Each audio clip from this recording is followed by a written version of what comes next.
I believe it's 6:30 right now. It is indeed. Okay. And I can see that there's 12 participants on the Zoom conferencing meeting so far. So all members of council are here. They are. Okay, thank you.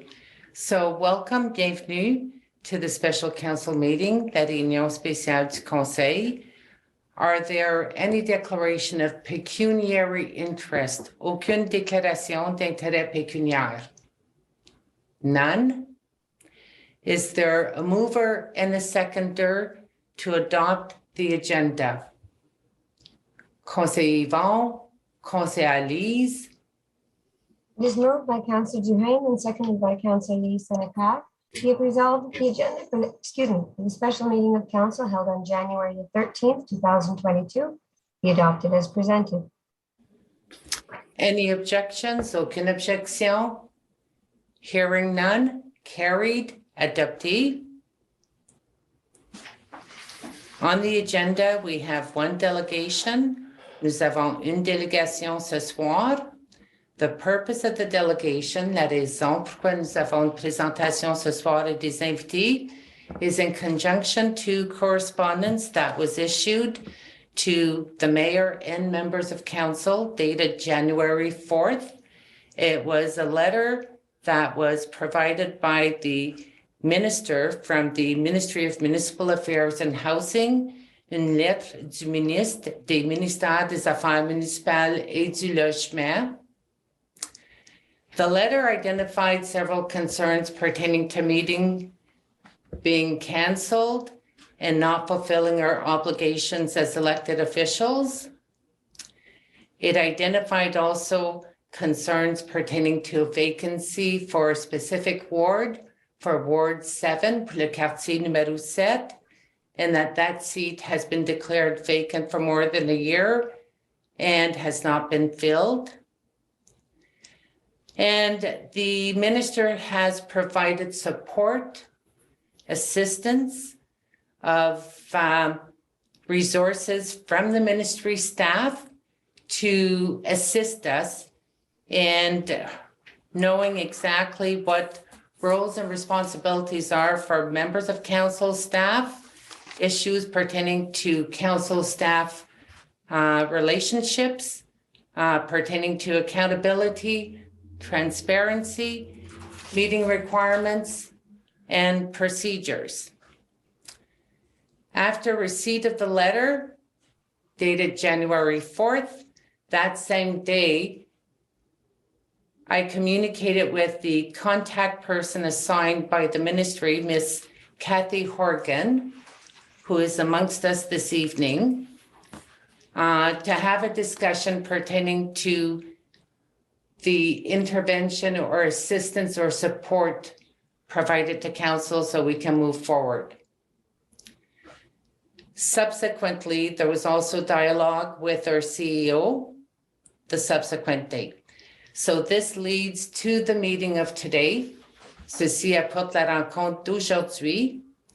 And as guest, we do have Ms. Kathy Horgan, Manager, Local Government and Housing, accompanied by the Director, Bridget Schultz-Hosted from Northern Municipal Service Office. It's unfortunate based on the circumstances, but I have to say that people are frustrated, upset, rightfully so. Anything that the ministry can provide us for as far as support and guidance for us to fulfill our obligation is something that all members of council should be receptive to. So on that note, welcome. And I know that we're going to be receiving a presentation just as housekeeping. Should members of council hold off on their questions after the presentation, or is it convenient for members of council to ask questions during the presentation? So I'll pass it on to you, Ms. Horgan, just to let us know. Yeah, the preference I think would be to, there's a lot of material to get through. So if council could hold their questions until the end, that would be appreciated. Okay, thank you. So right now, I'll let you proceed with the presentation, and we'll listen to the presentation and then proceed with the question period afterwards. Conseillère Lise, you are on mute. Bridget? Conseillère Lise, do you have a question? Yes, I do have a question. I just want to know if we will be receiving the PowerPoint presentation after. Absolutely. The answer was yes. Okay, because now I don't know what I did, but my screen is very small. Okay.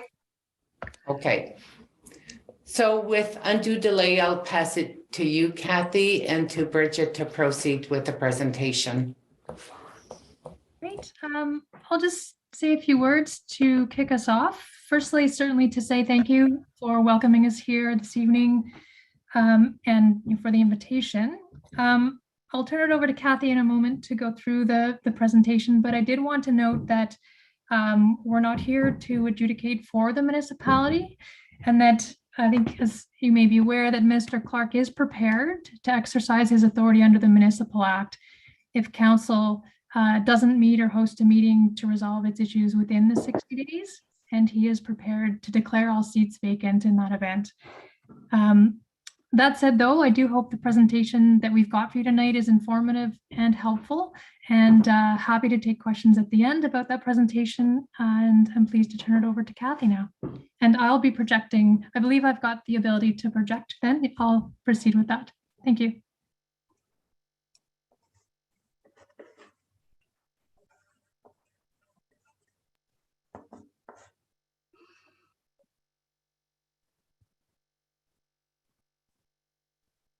May I ask a question, Mrs. Hogan? Councillor Dan, was it in regards to the actual presentation or to the process? It's actually for wanting to know whether this constitutes a meeting. Well, can we hold off for the questions after the presentation? And that would be one question that you can ask right after the presentation.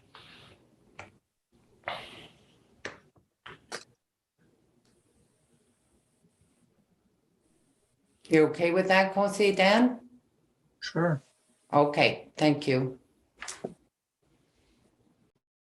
Okay, Bridget, can you move to the next slide, please?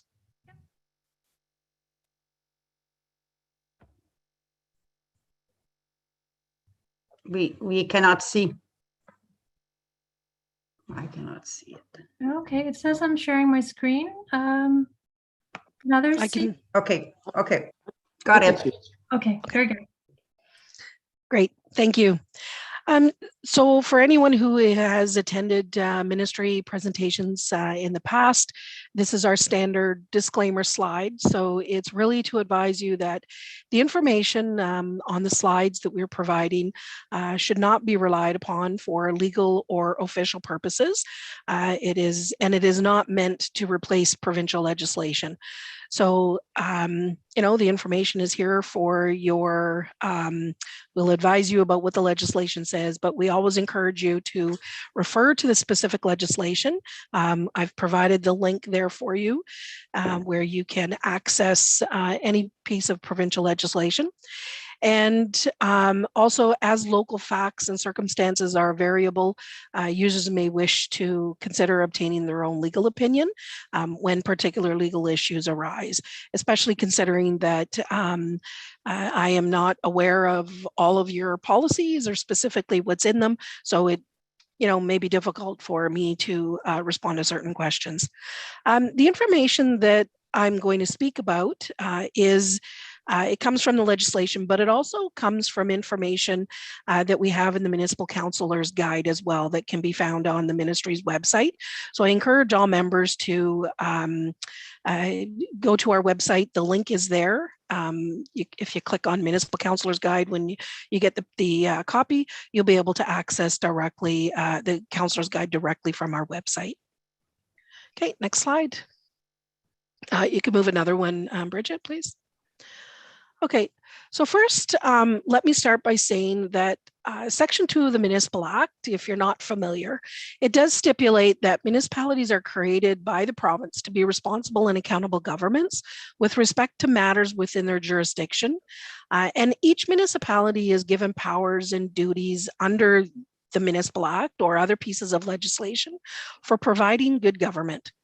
So the Municipal Act is a legislative framework for municipalities, which tries to balance the increased local autonomy and flexibility with requirements for improved accountability and transparency of operations.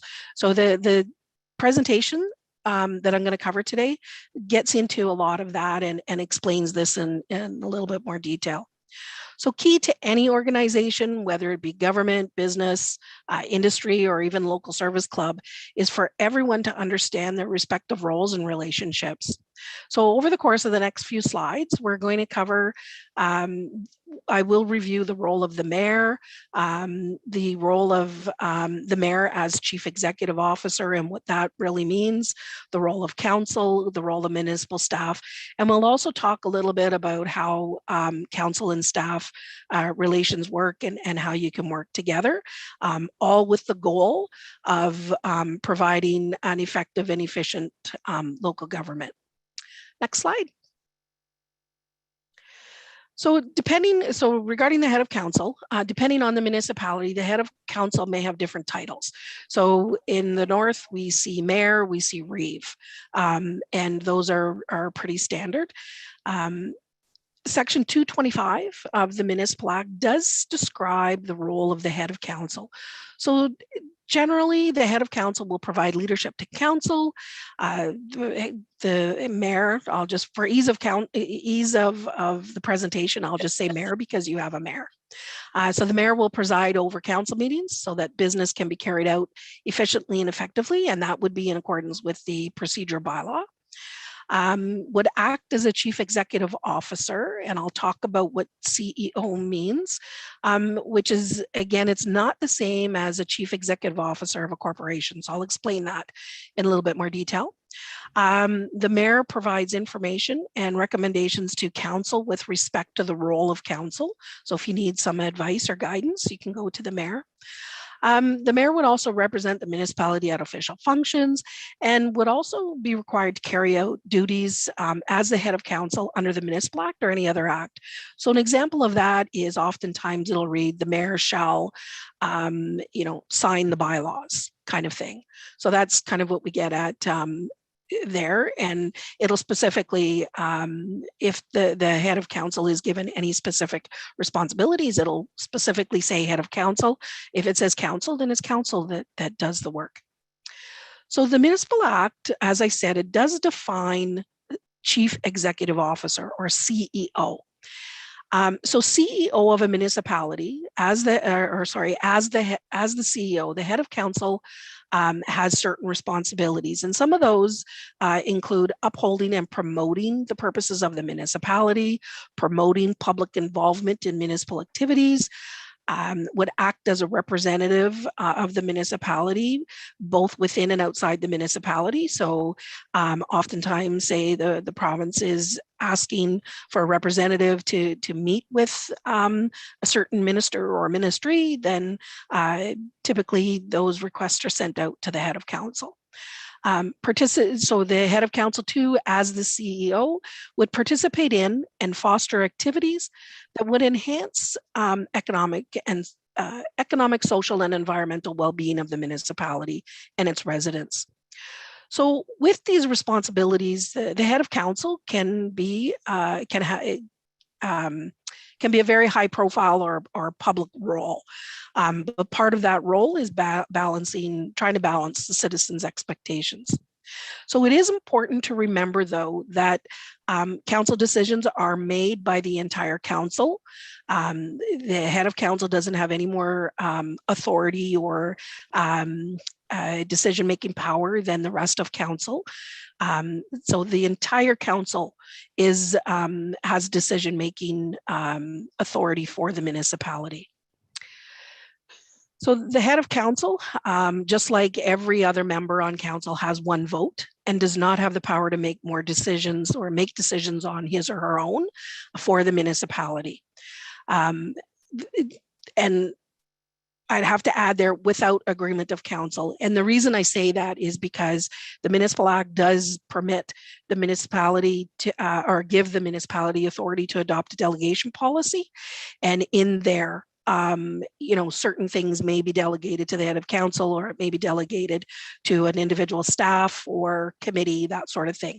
So we just qualify that by saying without the agreement of council, because sometimes council can, either pass a resolution or a bylaw like a delegation policy to give the head of council specific authority. The head of council, as I mentioned, is also required to sign all council approved bylaws and contracts. So the head of council as CEO, so Chief Executive Officer, is really more akin to a chair of a board of directors in a private corporation. So it's not the same as a CEO that you may have heard of in the business world. And I'll talk about that role. Well, I'll talk about the role of the CAO later, and kind of more that compare that a little bit more to a CEO of the business world. So there is a difference there, and I just want to make it clear that under the Municipal Act, CEO is defined, and it is separate from the corporate world. Next slide, please. So now we'll talk about the role of council. So Section 224 of the Municipal Act does set out the role of council. What it says is that council represents the public, and council will will consider the well-being and the interests of the municipality. So that includes the residents and citizens of the community. Council will develop and evaluate policies and programs of the municipality and determine which services the municipality will provide. Council will ensure that administrative practices and procedures and controllership policies and practices and procedures are also put in place to implement the decisions of council. And I'll talk a little bit later about how staff has a little bit of a role, has a big role in that as well. Council is also responsible for ensuring the accountability and transparency of the operations of the municipality, including any activities of senior management of the municipality. So you're ensuring, doesn't mean you're doing the day-to-day, but it means you part of your overall responsibility is to ensure that activities are being done. And council will also maintain the financial integrity of the municipality, which is a key role of council. And that would include the adoption of the annual budget. And then also council is responsible to carry out the duties of council under the Municipal Act or any other act. So again, we try to be all encompassing. And so just to cover that, you may have other roles or responsibilities that may not necessarily be covered by 224. So in other words, the key responsibilities of council really is to support the municipality in its operations while ensuring that the public and the municipality's best interests are maintained. So as noted in the minister's letter on January 4th, it is expected that council fulfills its duties and responsibilities to ensure that the business of the municipality can move forward and that services continue for the residents. In your role as council, you are expected to carry out the mandatory governance functions identified in the Municipal Act or any other piece of legislation, such as the Planning Act or the Municipal Elections Act, and ensuring that legislated timelines are met. So some of these would include meeting regularly in compliance with your municipal procedure bylaw, providing direction and guidance to staff, adopting an annual budget and tax rates, making land use planning decisions within legislated timeframes, filling council vacancies as they occur within the legislated timeframes, and making decisions that are relevant to the conduct of municipal elections within the legislated timeframes. So as you know, the municipal election is occurring in October of 2022, and there are certain decisions that will need to be made before May 1st. Another key responsibility of council, I think, well, actually, as I've said before, is to support the municipality, ensure that that municipalities' best interests are maintained. Delaying meetings and decisions could expose the municipality and council to significant financial or legal risk. Some examples of such decisions that could impact council's, that could be impacted by council's inability to meet include, so I'll just provide you with some examples that we've brought forward. So a bylaw to adopt an interim tax levy and issue tax bills, which usually gets done in January. So if delayed, the municipality could be at risk of not receiving sufficient funds or collecting sufficient funds to pay day-to-day operating expenses and may limit the need for temporary borrowing. So the adoption of the 22 municipal budget, which should include funds for staff to conduct the 22 municipal election, could be impacted. And a significant delay in the adoption of the 22 budget could impact staff's ability to provide an accountable and transparent election.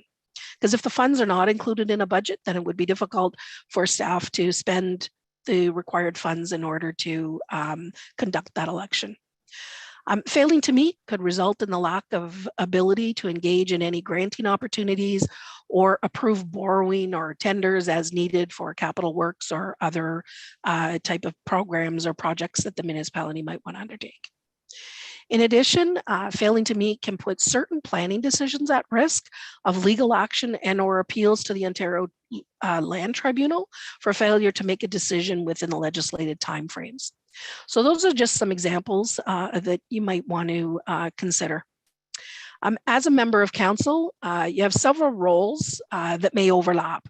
And the three listed on the slide, representative, policymaking, and stewardship role, they are very important. And I'll cover those in the next few slides. So next slide, slide 7. So the representative role, in this role, you were elected by your constituents to represent their views when dealing with issues that come before council. However, your constituents, as you know, probably have many different views and opinions, and you cannot represent all of them all of the time. For many issues, you will have to consider a variety of opposing interests and make decisions that will not be popular with everyone. We know that it's a difficult task, but it's one that is assigned to you as a council member in your representative role. You should use your judgment and decide based on the best interests of the municipality as a whole when making your decisions. In practice and theory, there's really no single correct approach to this representative role.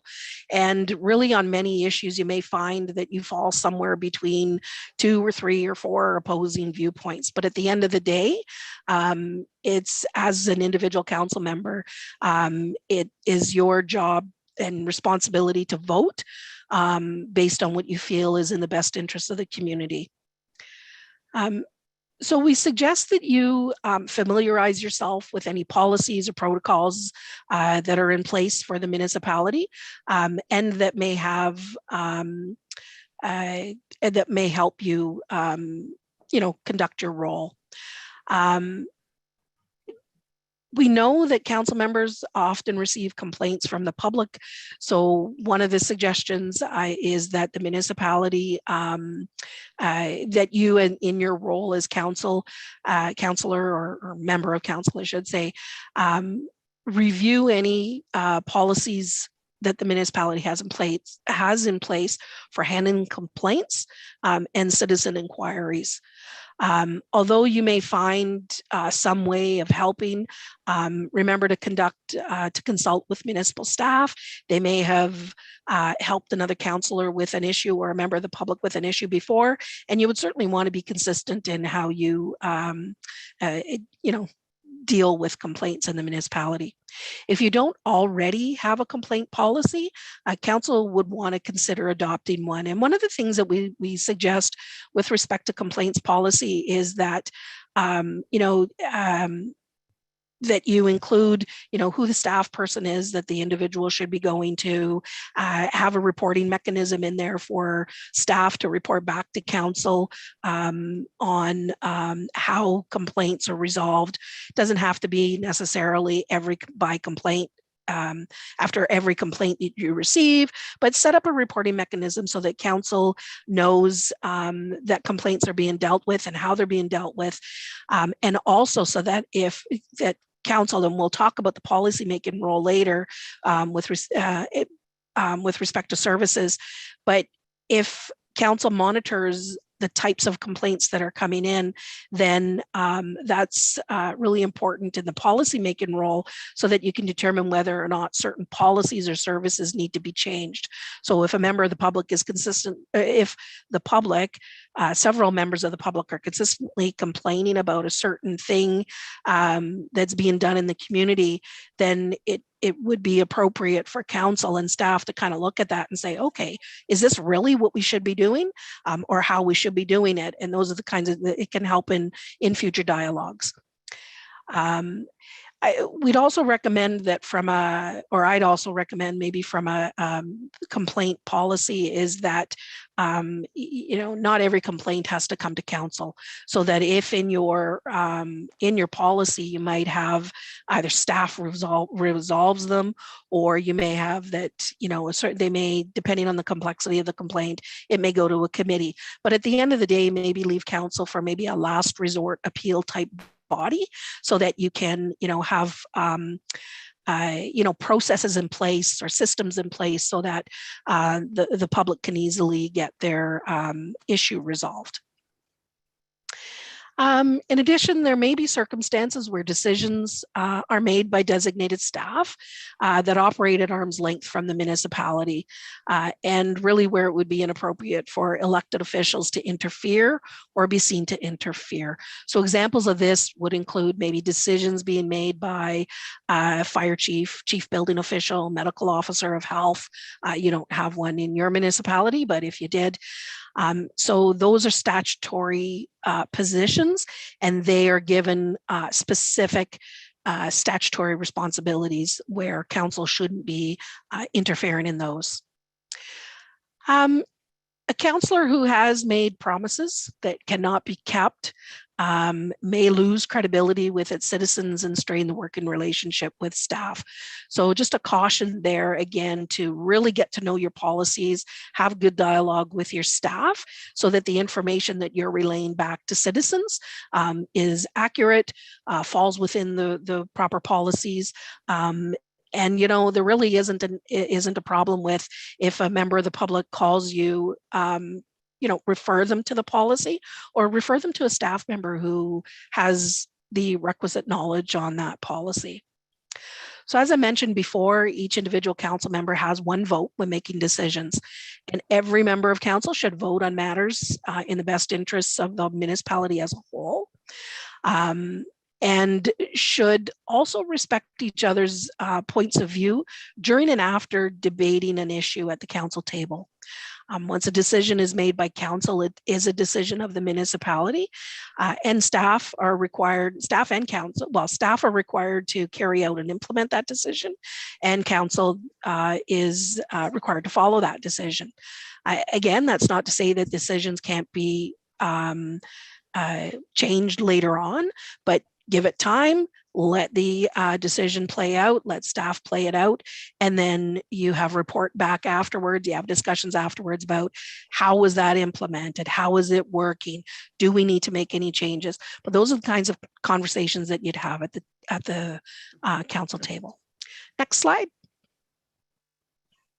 So the policy-making role, we know that some council decisions can be routine, others can be a little bit more complex, others require council to adopt policies.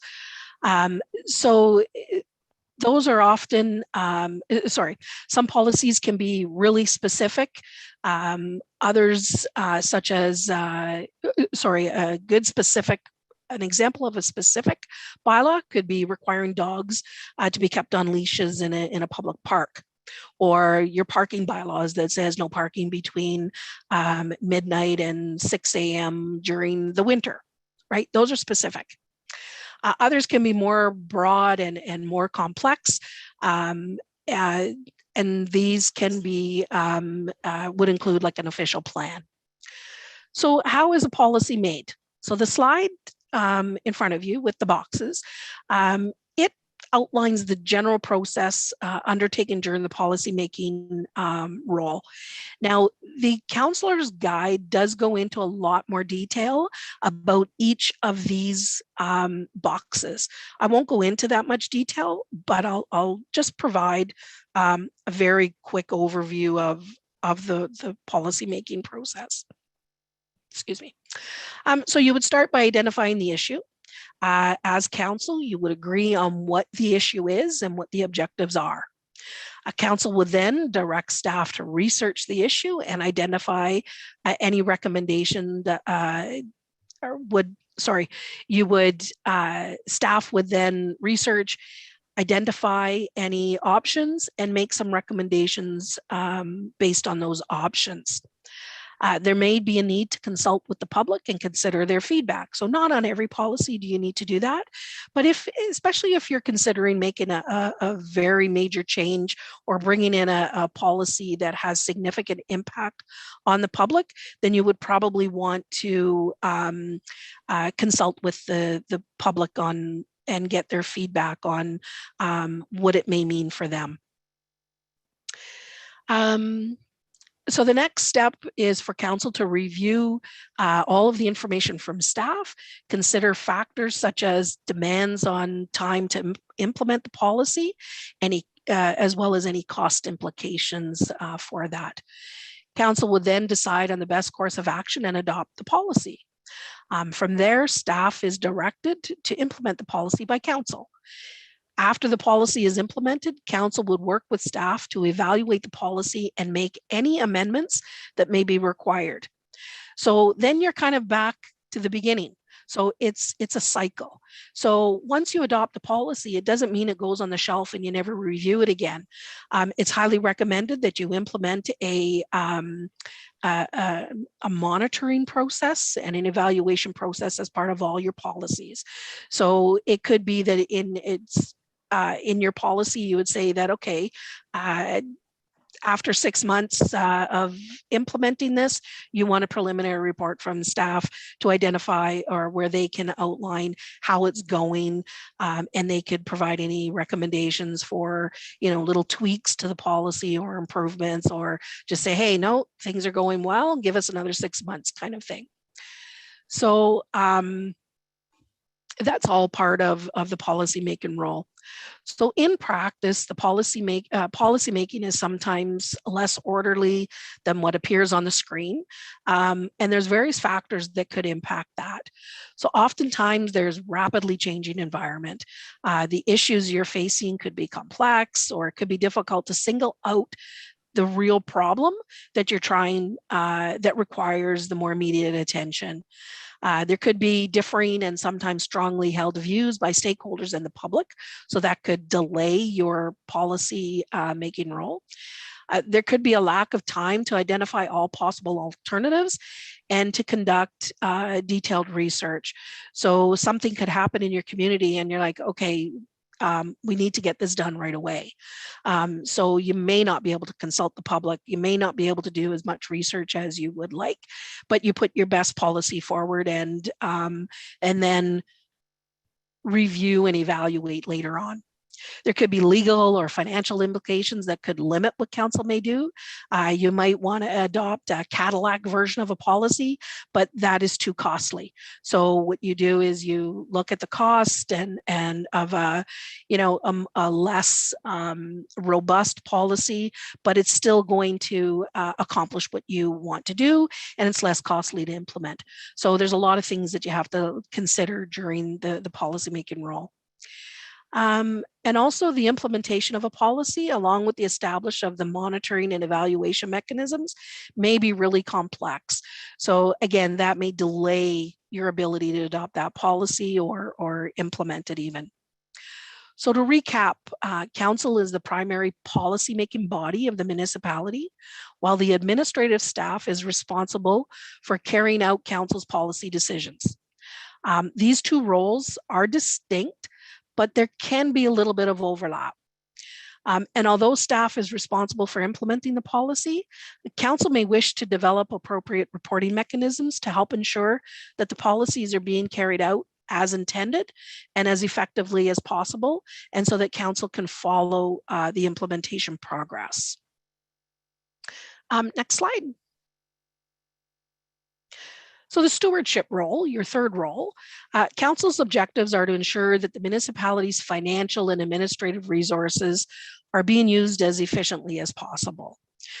There is a fine line between council's overall stewardship of the municipality and the administration's management of the day-to-day activities. So generally, council will monitor the implementation of policies and programs, but the practical aspects of the implementation and administration rests with staff. So essentially, that means the day-to-day operation of the municipality is left up to staff. To be effective in your stewardship role, council may wish to have processes in place to help with that. So, you may wish to have processes in place that help ensure that your policies are adopted as intended, that staff are administering the service as council intended, rules and regulations are being applied correctly and consistently, and funds are being spent only as authorized, and municipalities' resources are being used appropriately and as efficiently as possible. So as part of your stewardship role, you want staff to report back to you. So you would adopt the policy. So say you have a tax collection policy in place, and as part of that policy, you would say, okay, on a 6-month or annual basis or quarterly, you would decide you want staff to identify or to report to you the progress on tax collection. Not that you need to know specifically who isn't paying or who owes what, but you want to be certain that staff is using the policy, that staff is using the tools that you've given them in that policy to collect the taxes that are overdue. So in that, they would report to you and say that, okay, we've, the tax bills, at the end of the year, we have X number of accounts that are 1 year in arrears, and they total X amount of dollars. And we have X number of properties that we've entered into the tax sale process. So that's the kind of reporting that could come back to you. Again, that doesn't mean you're getting into the nitty-gritty or the day-to-day work. That's staff's job. But as part of your stewardship role and ensuring that the financial resources of the municipality are maintained, that's an example of a policy of how you can get staff to report to you on how the policy is working. So establishing and following policies and guidelines will help council leave the day-to-day to staff. Council then is freer to deal with exceptional situations, the tougher policy decisions, ensure that policies are current, and allows them to listen to issues raised by the public and represent the broader community's interest. So again, if you're leaving the day-to-day work to staff, then that leaves you time to fulfill your roles that I've identified. And before council can monitor and measure the municipality's administrative effectiveness and efficiency, it may wish to become familiar with all the policies in place. I've said that again, and I'll probably say it again later on in the presentation.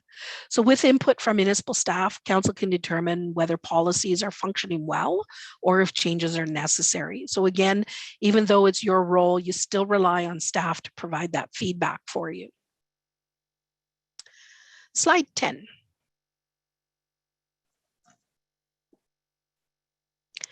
Staff role. So the role of staff is set out in section 227 of the Municipal Act. So as the slide says, this would include implementing council's decisions or council's directions and establishing administrative practices and procedures to carry out those decisions.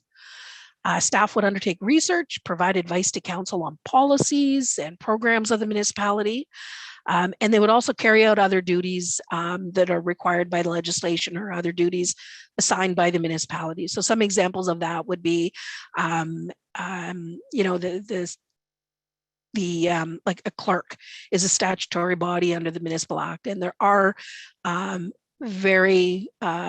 a few sections of the Municipal Act that says the clerk shall or the treasurer shall. So in those instances, they have no choice but to do it because the Municipal Act says they have to. So a key feature of effective and efficient councils is a well-developed understanding of council staff relations and the role of each party. So the Counselor's Guide does provide a list of ways that council members can assist staff to meet council's expectations. So some examples would include having a policy requiring comprehensive job descriptions for all staff so that everyone knows what their job is and who does what.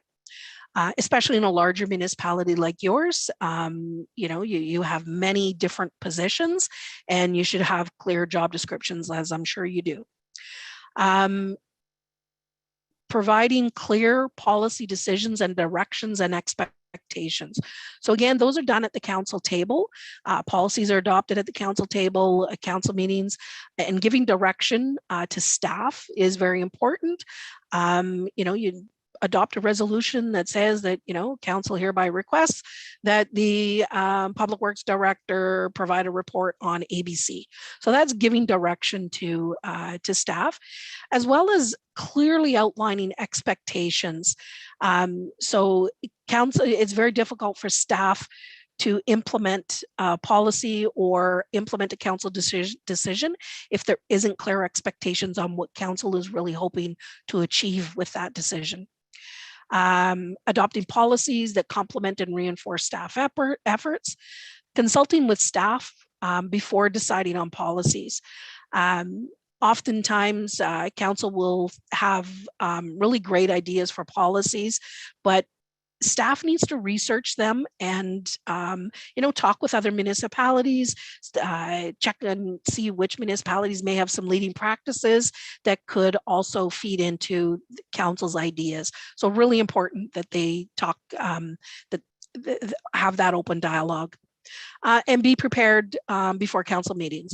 So read those council agendas, read the staff reports that are provided, and come to council meetings really prepared to ask some good questions about the issues that staff are bringing forward. Staff in turn should provide well-organized agendas with supporting materials, have good staff reports that contain, you know, the background, options, and a clear recommendation for council's consideration. Provide sufficient timely information and analysis to make council's decision-making easier. Staff should notify council of changes to legislation or programs. So oftentimes the province is changing legislation, the province or the federal government, and that information should be relayed to council just in case any policies of their own need to be amended. Staff should provide advice on policy, including options and recommended actions, as I've just said. Identify the cost and the benefits to the community, as well in terms of human resources, as well as financial. They both have an impact on any policy that you're going to be adopting. And then staff should be implementing council's decisions as efficiently and professionally as possible. And again, it comes back to providing that feedback about how that policy or decision was implemented. And as you know, I think I've said before, there are key municipal positions that have statutory obligations. They're listed on the slide.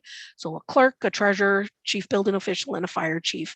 And it's very important that council not interfere with those statutory obligations. Next slide, please. The role of the CAO is also defined under the Municipal Act. It's found in section 222. It specifically states that the municipality may appoint a CAO who shall be responsible for exercising general control and management of the affairs of the municipality so that they can ensure that the efficient and effective operation of the municipality can be maintained. as well as performing such other duties that may be assigned by the municipality. So the function of the CAO, Chief Administrative Officer within the municipality, is generally akin to the role of the Chief Executive Officer, so CEO, in the business environment. The CAO is responsible, as I said, for the general control and management of all the day-to-day operations of the municipality. And that may include developing and implementing appropriate internal administrative practices and procedures to ensure the efficient, effective, and accountable operation of the municipality. So to help better understand the role of the CAO in the municipality, picture an hourglass. So here, I'm going to start using my hands here. Hopefully you can see them a little bit. So you picture the hourglass. So you'll have council at one end and you have municipal staff or department heads at the other end. And in the middle, the CAO is in the middle. So the little piece in the middle that the sand flows through, that would be the CAO, the smallest part in that hourglass. So what I want you to picture is information that, direction that council wants to give to staff would flow through the CAO. So picture that hourglass. The sand flows through that middle, that CAO. Your information down to staff would flow through there. And likewise, if staff needs to give information back to council, then it should flow through that CAO. So if you can picture the hourglass and the sand flowing through the middle, the information on each end would flow through the CAO. Next slide, please. So council staff relationship. So councils and their administration, as I've indicated, they do have different roles within the municipality, but the roles have common goals. In general, it's the role of elected council to represent the community and set the direction, and it's the role of staff to manage the people and the resources to achieve council's decisions. Council generally, once a decision is made, staff has general responsibility to implement that decision through administering and delivering the services and the programs to the community. So picture your budget. A budget is a huge policy that council adopts on an annual basis. And in there, it's going to set all of the set funds aside for all of the programs that the municipality wants to deliver. So by adopting that budget, you're approving that these services are going to be delivered. So once you adopt that budget, it's staff's job to go and implement that budget by providing the services and spending the money that you've approved in that budget in accordance with say procurement policies and other policies that you may have in place.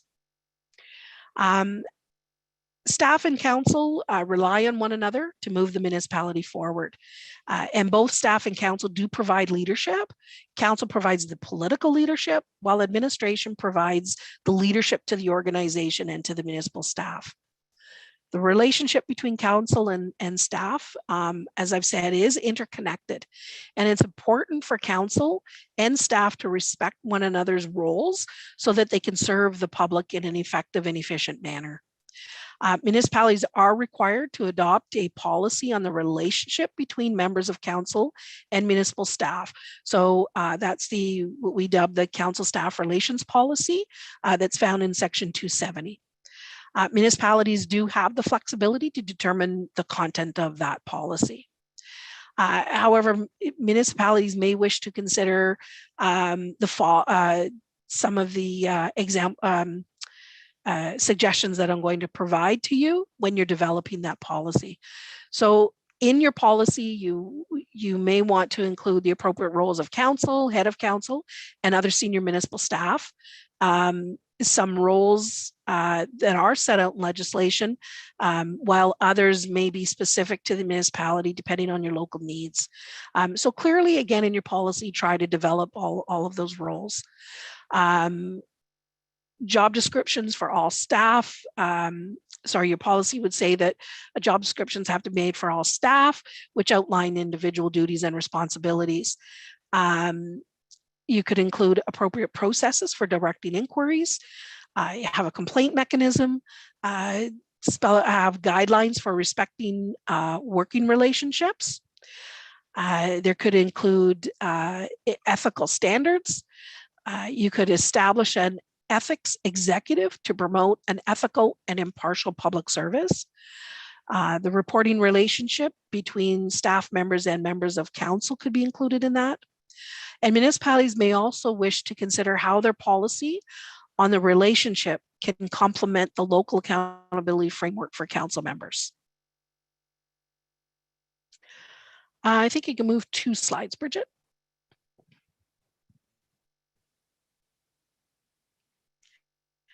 So now we get into accountability and transparency. And provisions for accountability and transparency can be found in part V1, so that's the Roman numeral 5 of the Municipal Act. So Ontario municipalities and members of council operate, as I said at the beginning, you operate under a legislated accountability and transparency framework that includes rules for municipalities and rules for members of council and their local boards. So in ensuring accountability and transparency is one of council's role under section 224 and is a priority in maintaining public trust. Councillors are, of course, accountable to the public as elected officials.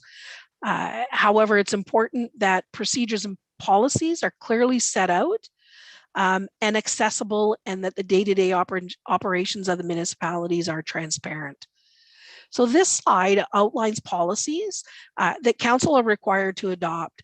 So these are generally found, well, not generally, they are found in section 270. So I'm sure you're familiar with the sale of land and or other disposition of land. So municipalities are required to have a policy that says how it's going to sell municipal land. You get to decide what goes in there. A policy on hiring of its employees. The policy about council staff relations, which I've just talked about. You need to have a procurement of goods and services policy. So another word for that is purchasing policy. You need to also have a notice policy that will outline the circumstances in which the municipality will give notice to the public. It needs to identify the form, manner, and times the notice is given. Municipalities are also required to have a delegation of its powers and duties. So that could include, okay, certain things will be delegated to the CAO, or certain things will be delegated to a specific committee, that sort of thing. So, and another one is policy on the protection of the tree canopy and natural vegetation in the municipality.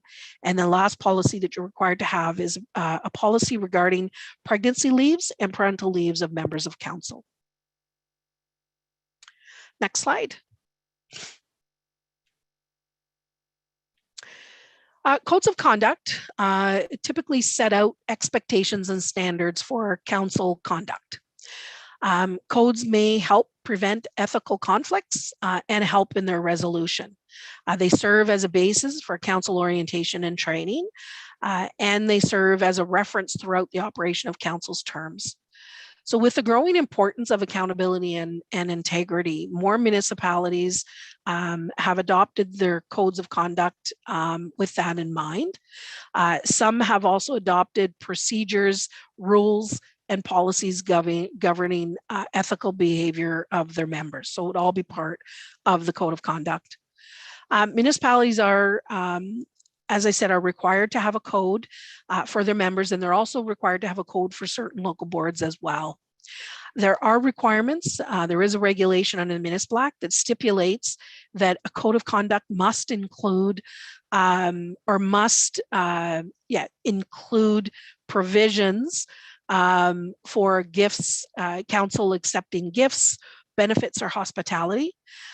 It must also cover respectful conduct, including towards officers and employees of the municipality, as well as how council deals with confidential information,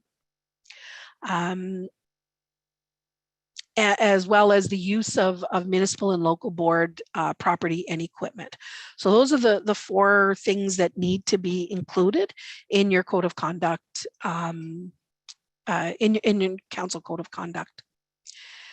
The slide also talks about some considerations when developing or reviewing your code.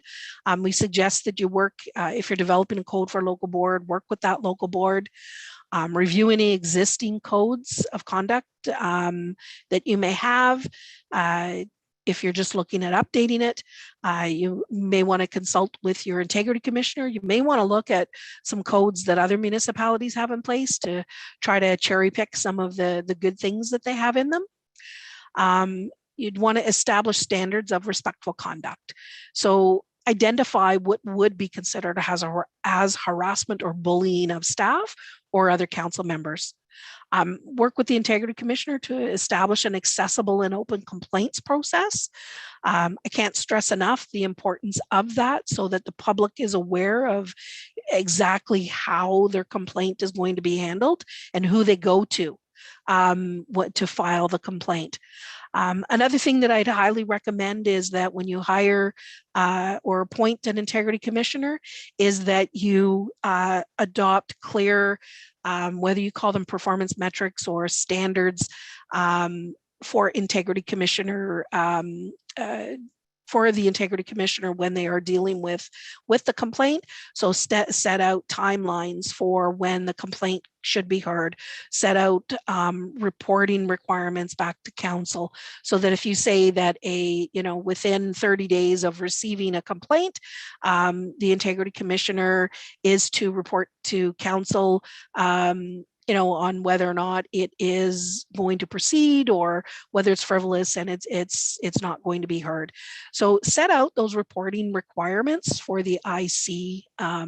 Setting them out is very important, both for accountability and transparency, and sets clear guidelines and timelines for your integrity commissioner. And in addition, we suggest that you look at how the code fits with other aspects of local accountability regime in the municipality. So how does it compare to what you've included in your council staff relations policy? Next slide, please. So since March 1st, 2019, municipalities have been required to ensure that the public has access to an integrity commissioner. But the Act also provides the municipality with the option of appointing other accountability type officers. And that would include a municipal ombudsman. The function of a municipal ombudsman would be to investigate in an independent manner decisions and recommendations made and actions done or omitted in the course of the administration of the municipality or local board.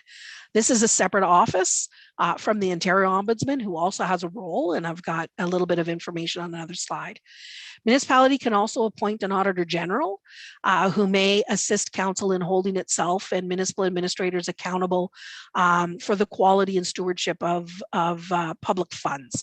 So an Auditor General does perform his or her duties in an independent manner. So you may want, if you ever did appoint an Auditor General, you'd say, okay, look at, they're more value for money type auditors.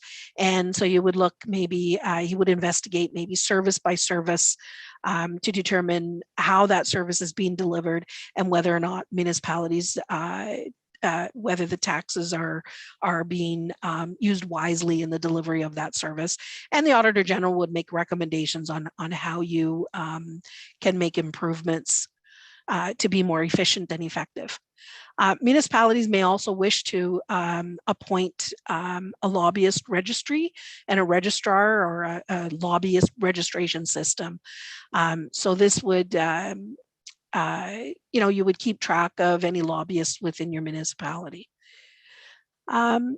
So getting back to the Integrity Commissioner, I just want to clarify the Integrity Commissioner does operate in an independent manner and reports to council.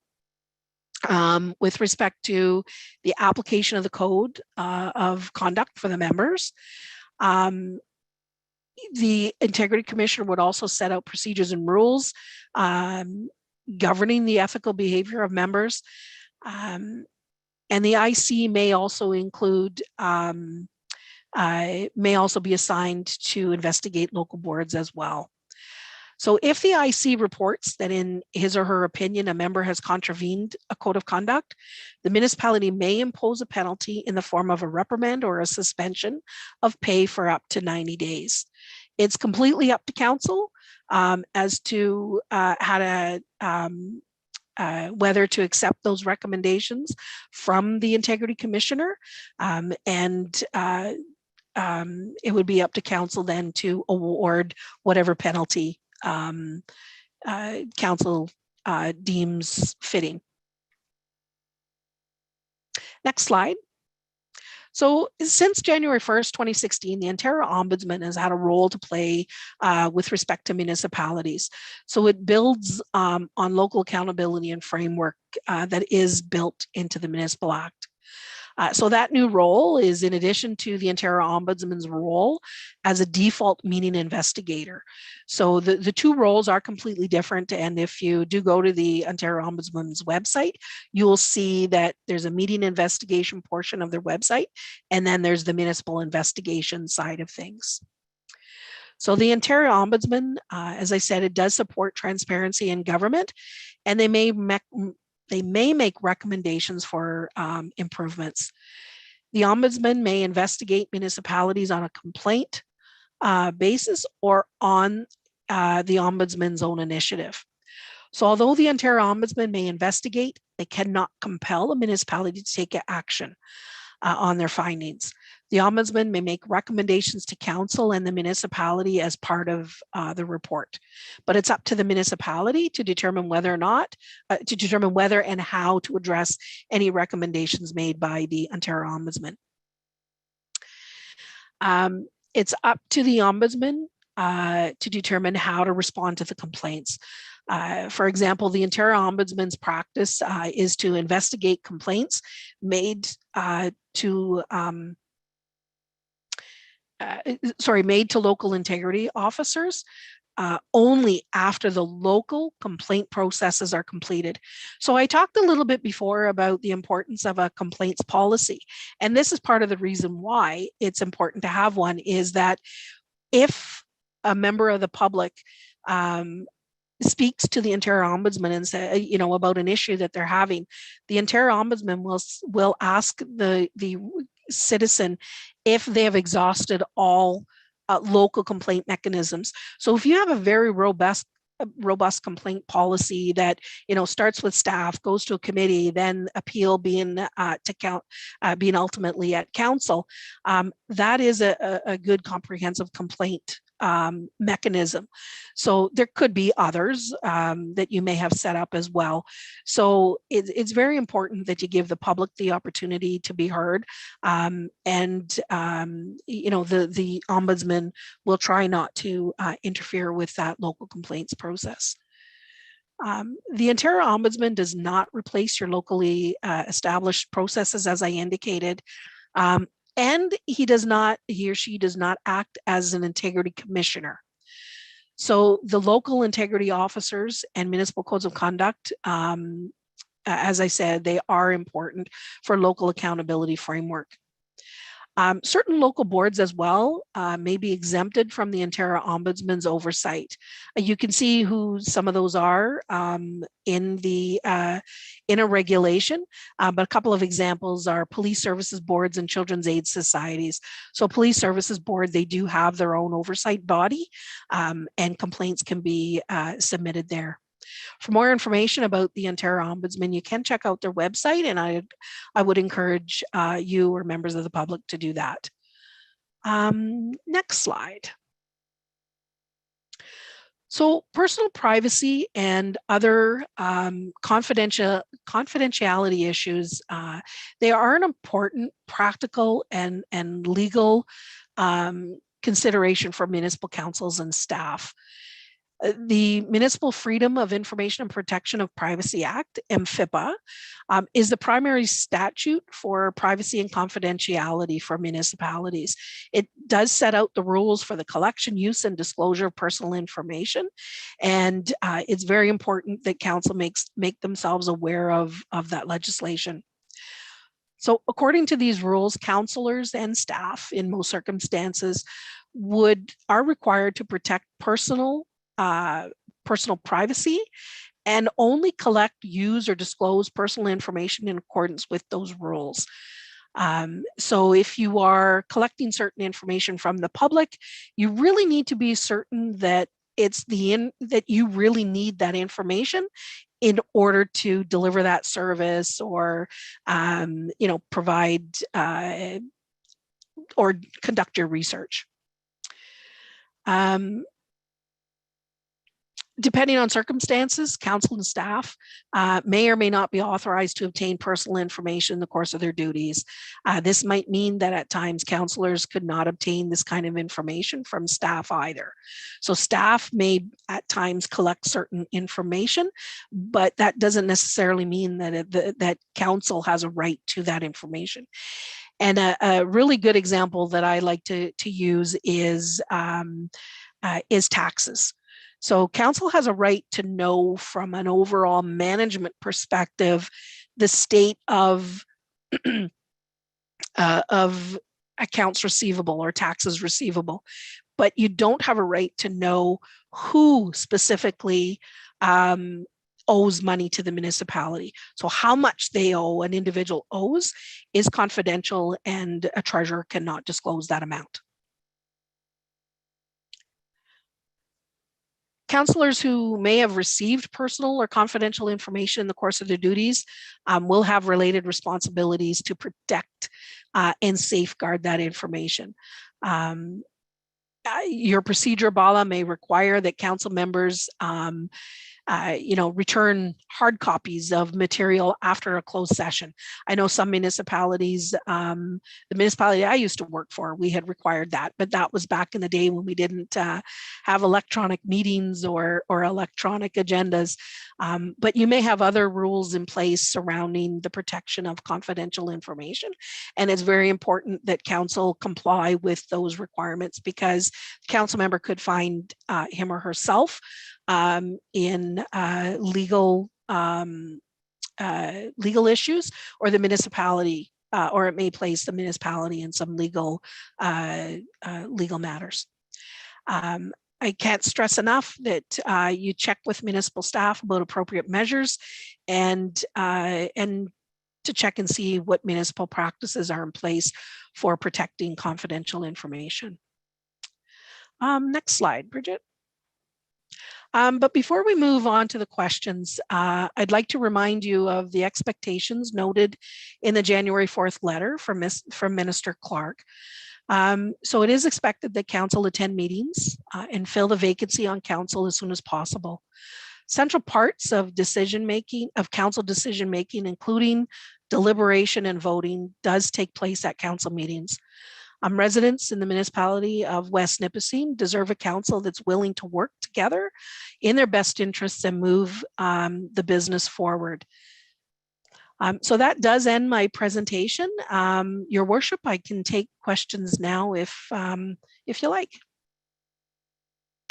Okay, thank you. I think what we'll have to do is okay, we're back to the original screen, and so everyone is here, for the exception that I don't see Councillor Chris because he's joined us by telephone. But I'll open the floor to members of council to see if they have any questions or points of clarification that are required. Conseiller Dan? You're on mute, Conseiller Dan. Sorry about that. As I started, when the meeting started, I asked the question whether this constitutes a meeting. And I'm just going to preamble that by saying that the definition of a meeting is twofold per local and provincial expectations. The first one is must have a quorum, and I think we've met that one. And the second one, material advancement of the corporation. And I think that the fact that we're here around this table is that we want to advance the material of the corporation. So could you tell us whether this constitutes a meeting? Thanks for the question. I'll refer you back to my slide at the beginning with the disclaimer. The ministry doesn't provide legal opinions or legal interpretations of the Municipal Act. So it's up to the municipality to look to the legislation, look to its own procedure bylaw in order to make that determination. Or you may want to speak to a legal counsel to determine the status of this meeting. Thank you.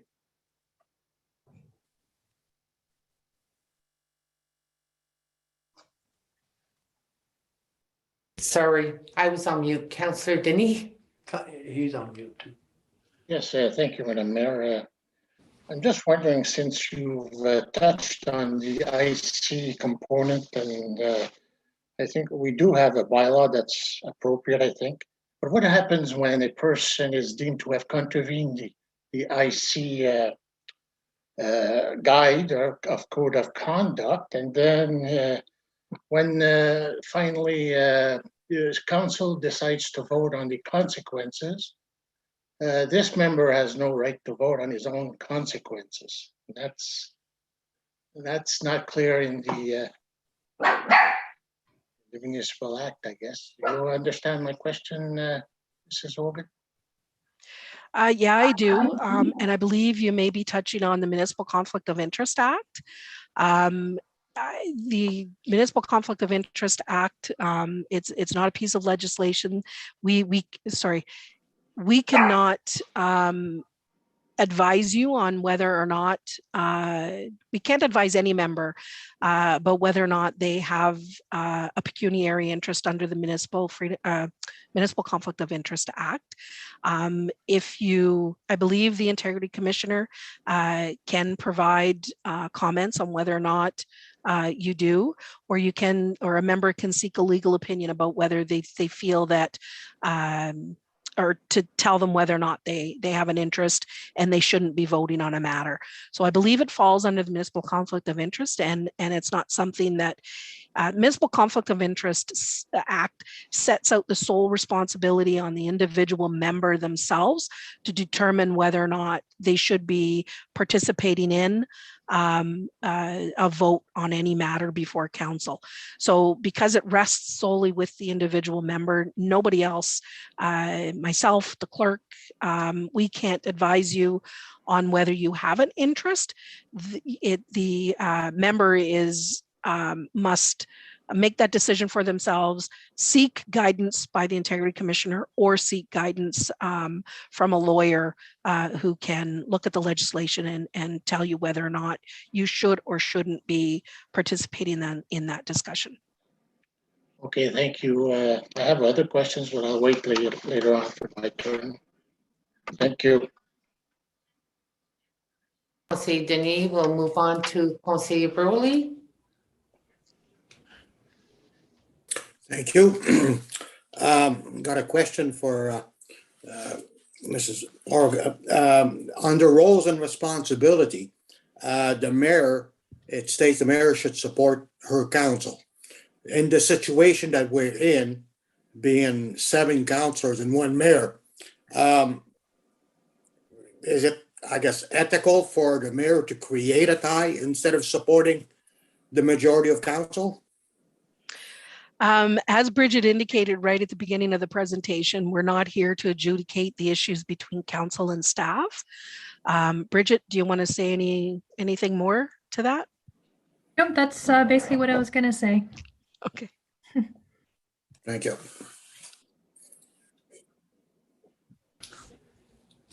Conseiller Denis, Conseiller Alice. Thank you, Madam Mayor. I don't want to hog the floor. And just one of the issues we are facing is that some minutes are not being adopted in a timely fashion. We have minutes backlogged since over a year ago. They are closed meeting minutes. So is that normal, or what's our avenue for that one? Shouldn't these minutes be adopted as soon as possible? Well, I can't speak to your specific processes other than to say or suggest that you look at your procedure bylaw. Procedure bylaw is set by every municipality and could be different, right? So the Municipal Act doesn't stipulate when you adopt them. It just says that you shall have minutes and that the clerk is to record generally what takes place at that meeting. As far as adoption of the minutes, I suggest that you look at your procedure bylaw to determine the frequency to which they should be being placed on a council agenda for adoption. But it's difficult for me to answer because I don't know what's in your procedure bylaw. If it doesn't contain provisions for that, then you may, and you feel that it is important, then you may want to look at your procedure bylaw to see if there's any room for improvement or amendments. Thank you. Conseillère Lise?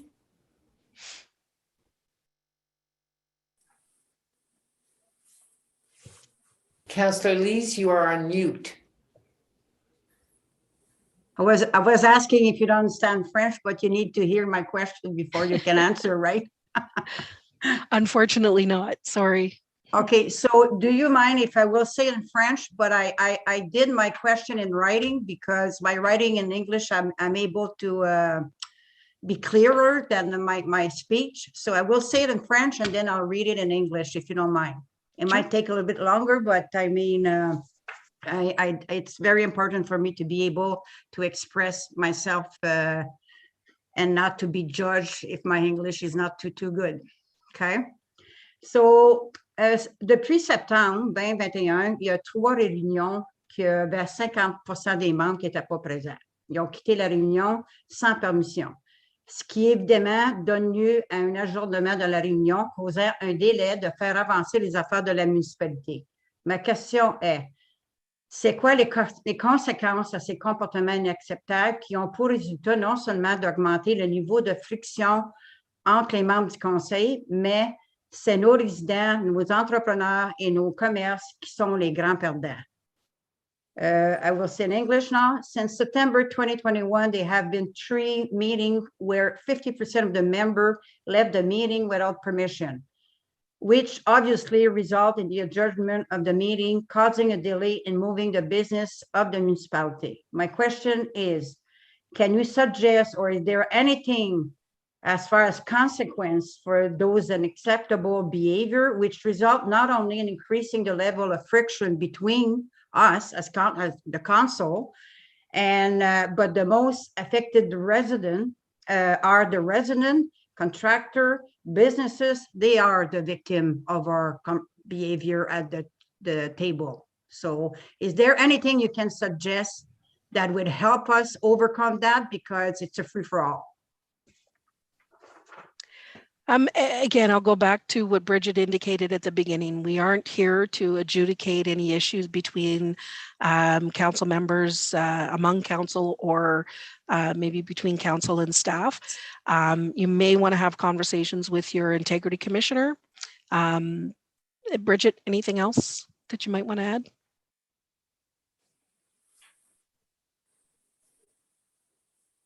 No, I think just targeting back to the minister's letter as well, encouraging the municipality to resolve its issues. And maybe some of the material that was delivered in the presentation tonight may help kind of reset some of those council relationships and council staff relationships as well. Okay, I'll wait for another round. Thank you. Thank you for the answer. Any further questions or comments? Madam Meredith, I have a question here. Councillor Yvon and then Councillor Rowley. Thank you, ladies, for being here this evening, helping us go through this. There's a stalemate now happening within our council, and it's an unfortunate situation that I don't agree with. Now, Madam Hogan, you had mentioned that what I would have liked to seen, and through the ministry or through other agencies like the Ombudsman, the availability to approach them with matters within what's happening within council, to get a a guidance. Now, Madam Hogan, you mentioned the Integrity Commissioner. Is that an avenue that we could use and hopefully make it work? That's the question. Go ahead. Sorry.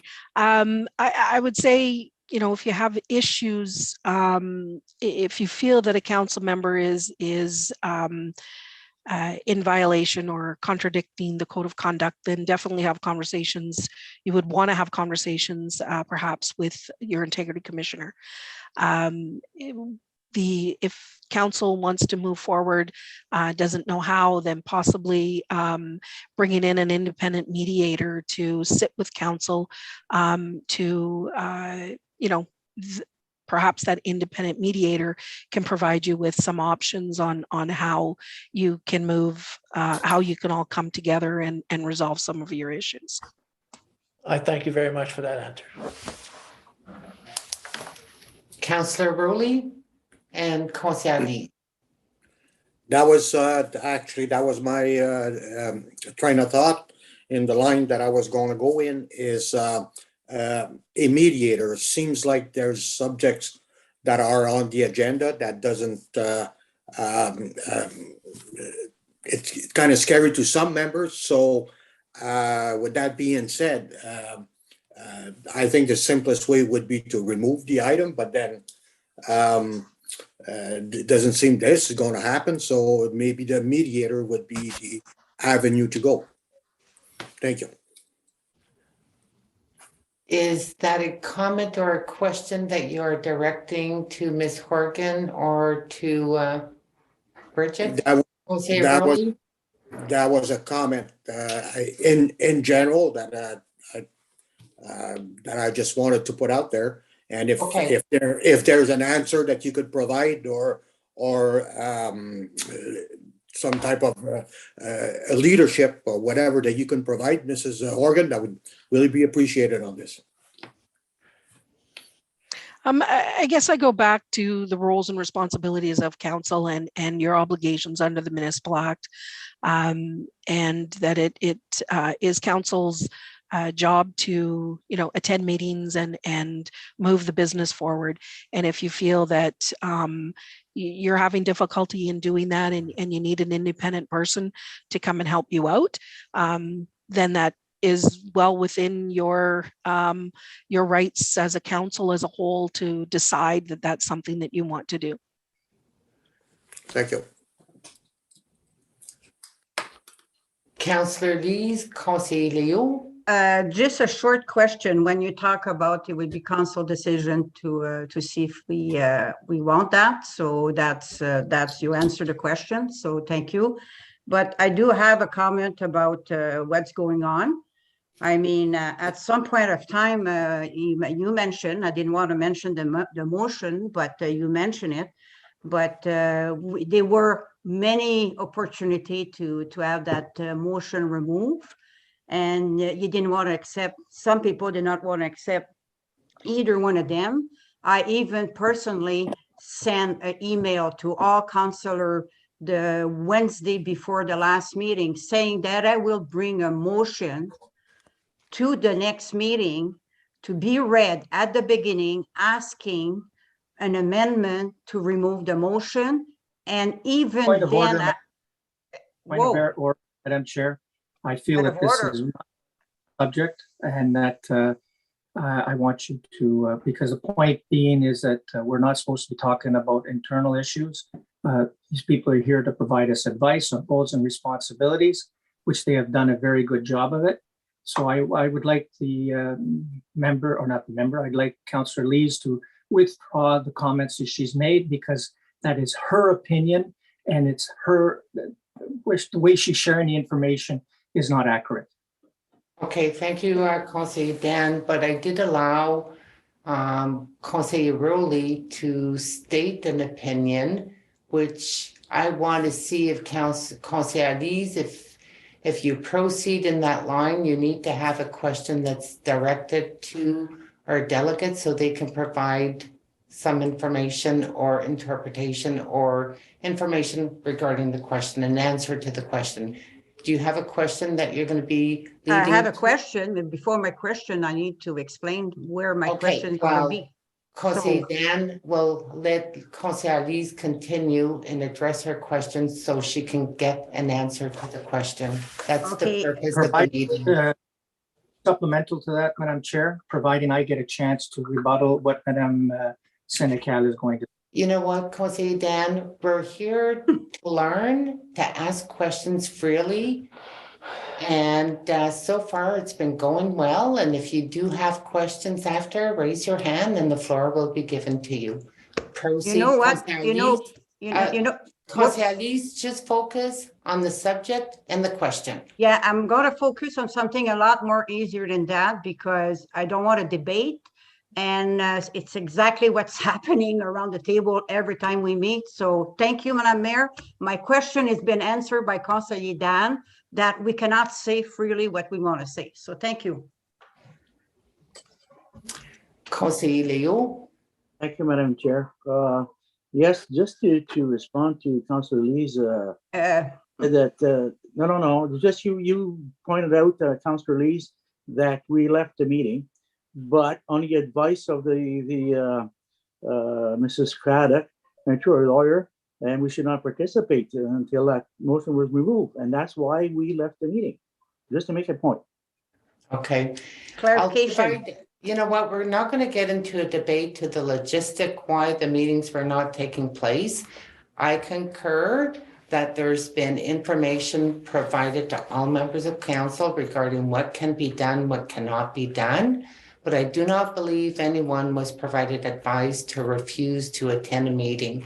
Nope. And I'll just put that as far as a point of clarification. Thank you. Because I'll direct the question to Kathy and to Bridget. Would there be any advice provided by any staff or any legal advice that would tell council not to fulfill their obligation and to attend meetings? Is that a common, is this within the preview of their roles? It's really difficult for me to answer that question. I don't know what was provided. And again, it's back to, we can't really get involved and adjudicate, between the council and staff. Okay, thank you. So I just want to make sure that I'm not missing anyone in the proper order. Conseiller Denis.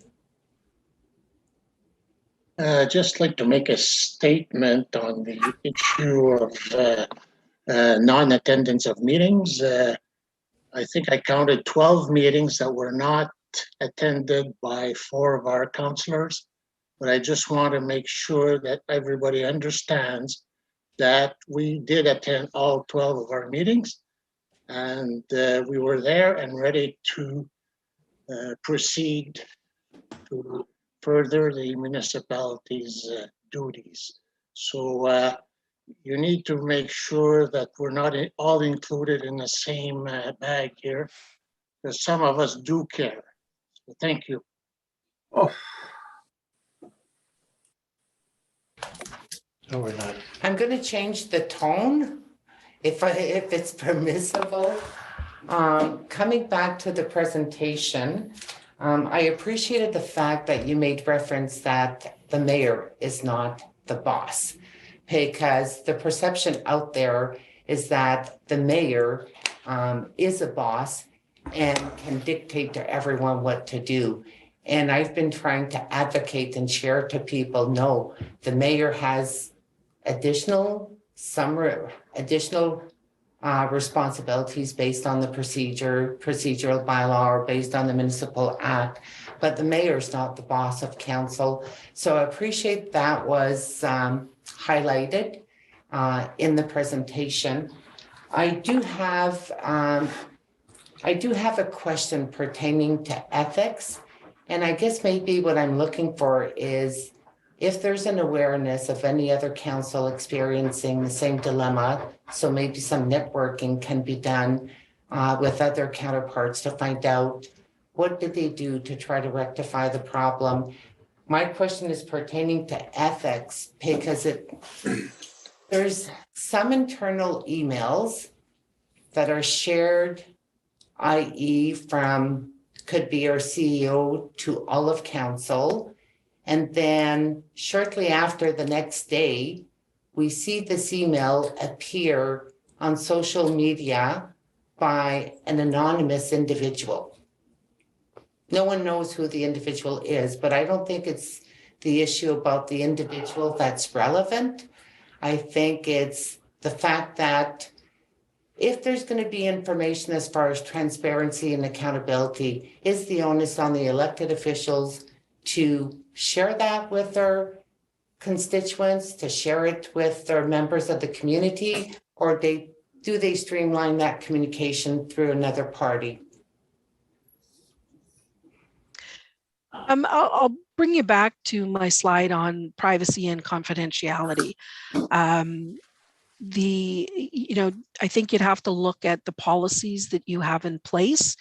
And if you feel, so I'm thinking about potentially there could be provisions under your procedure bylaw with how information is distributed that is on a council agenda, or you could have in the code of conduct, it could identify, that council cannot release certain information, the protection of confidential information. You may also have staff code of conduct that also speaks to some of the same things, right? So dealing with a staff code of conduct could deal with things like accepting of gifts or releasing of certain information before council has seen it, or without council permission. So I bring you back to your own policies, and I suggest that you look at the policies that you currently have in place, and if you feel that the current policies don't meet your needs or don't address what council may be concerned about, that council look at either bringing in new policies that would address it, or amending the current policies that you have that would, but I have to bring it back to the policies that you have in place now to look at those. Okay, thank you.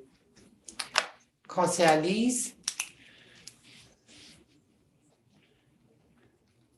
I have a question about something in the slide. You mentioned that council vote responsibilities to vote for policy, procedure, whatever that's happening. It's obviously with the help of staff recommendation and research. I can understand all of that. My question to you, when council make a vote and vote on something and it's recorded, can anybody else change that without, can any member of council change that by himself, or it need council as a whole to change a decision that was voted by council? Once a decision is made, if it's voted on and it has the majority of members of council, it's a decision of council. Now, it doesn't mean that decisions can't get changed later on, but what I would direct you to is looking at your procedure bylaw. I know some municipalities will have provisions in the procedure bylaw for reconsideration. So I know that one example that I can think of in a municipality is where they say that a matter can only be brought back to council in the event of, or by someone from the prevailing side. So someone who voted in favor of something, that's the only person that could bring it back. But that's in their procedure bylaw. So what I would suggest you do is look to your procedure bylaw to see what it says. And if it doesn't address it, then you might want to consider amending your procedure bylaw to have some provisions in there for bringing that back. But really, once a decision is made by council, then it's incumbent for staff to implement that decision and for the remainder of council to follow along with that decision until it's amended by council as a whole. Okay, so the same then to follow that question, if I can, Madame Organaut, I'm saying it the right way, your last name. Yeah. Can staff make decision for council that imply all councillor? It would depend on whether or not that has been delegated to staff. Okay. So in certain circumstances, some authority to make decisions could be delegated to them, whether it's in a purchasing policy or their delegation policy or part of their job description. Or the Municipal Act says that gives them the authority to do it. So thinking like in the Municipal Act, there's certain things that says the clerk shall do this or the treasurer shall do that. So in those instances, then that's the authority for those staff to do it. So I would suggest you look at whether you've delegated it, whether they have the specific authority by legislation, or one other policy within your municipality specifically gives them the authority to do that. Thank you very much. And you're talking about policy, procedure, bylaw. I think, you know, the municipality, I think it's well, we have those policies. Most of what you're talking about, the only one that I think that can come up to my head is the policy about communication that we've been asking for a long time. We don't have that policy. So, you know, the policy, but the problem is that our policy anywhere can be interpreted in a different way by people. And that's causing a lot of problem, because we could have different interpretation about the policy. My question was more direct, that can a staff vote for me to do something that without my asking before, if I want to do it or not do it? Can they oblige me by making me do something that I don't want to do? I'm not exactly sure what you're getting at, but if Well, I cannot get on it because I'm going to have a point of order if I do so. Sorry. Okay, it's okay. I know the answer. I understand that you're not here, obviously, and this is a sad part, because I think we would have needed guidance. We had training about before with one of your colleague in Sudbury. I think it's Brian. I don't remember his last. We have a session, a 3-hour session with him. We have a session in North Bay. I think again, I have the right to my opinion right now. I think the problem lay with personal conflict that is brought to the table, and that's our major problem. So thank you very much for your answer, Madam. I don't want to say your name in case I don't say it the right way. You're doing just fine with it. Thank you. Okay, Conseillère Lise, we move on to Conseiller Denis. Thank you, Madam Mayor. My last, I'd like to return to the IC subject. So are you telling me that if a councillor decides that he's not going to abide by the bylaw that we have, and he's not going to comply with the IC recommendations, that he can do whatever he wants? Or is that because our policy is not, or our bylaw is not strong enough? Or what can we do about this? Like, it doesn't make sense that if a councillor does not want to comply with the IC, that he can. So what's the point of having the IC?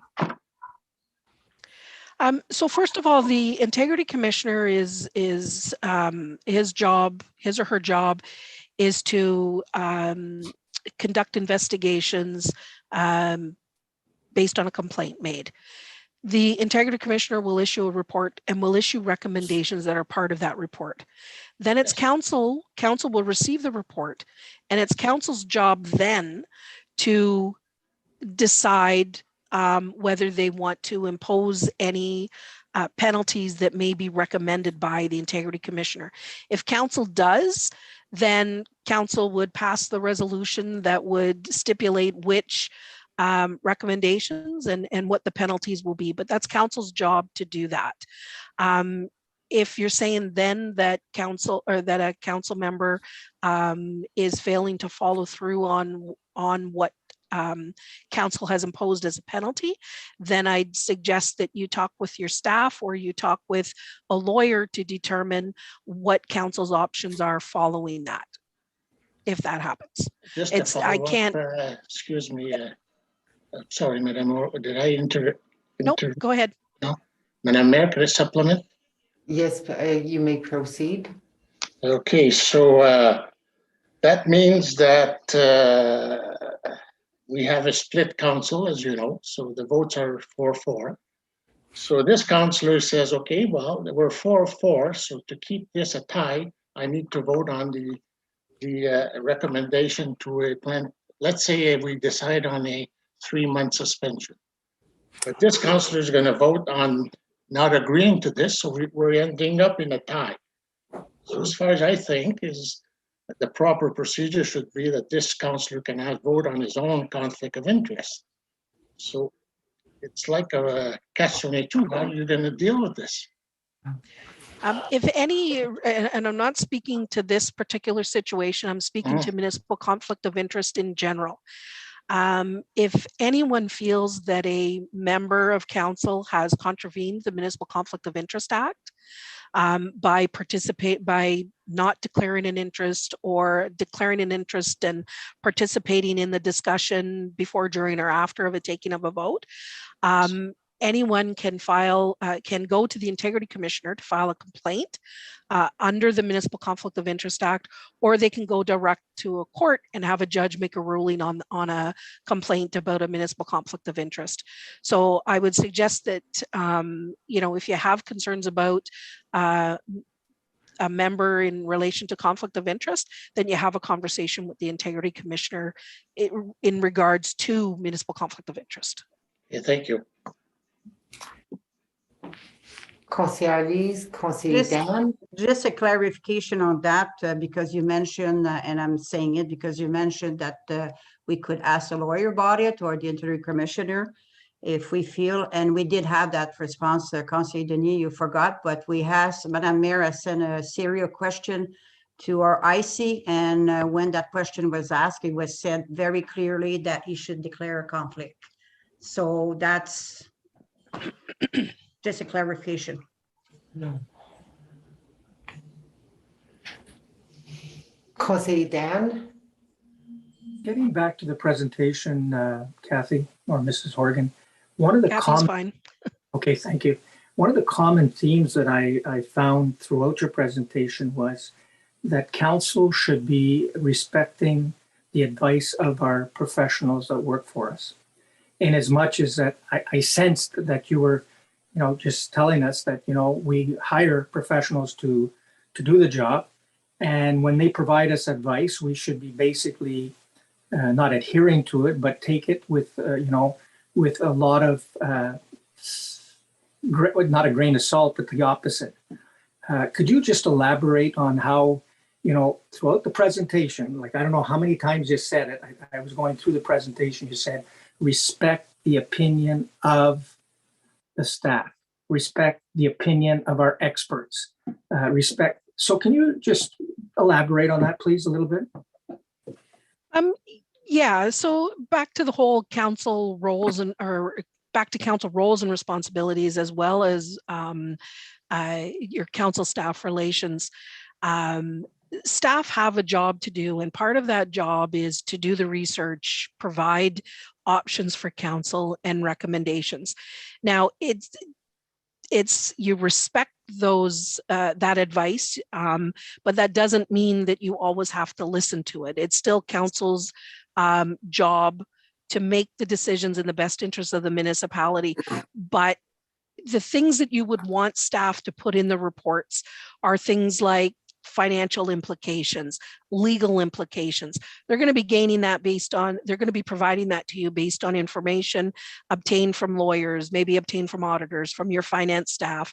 They're going to be, gathering the information maybe from leading practices that other municipalities, from other projects, whatnot, that other municipalities have gone through. They'll be obtaining information from engineers, perhaps, or lawyers. So it is important to receive that advice, respect the advice that is being provided to you, and then it's important for council to make the decisions based on that advice that's provided to them in the best interests of the municipality. Thank you very much.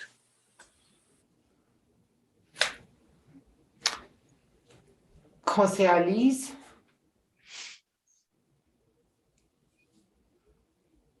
You are on mute, Conseiller Lise.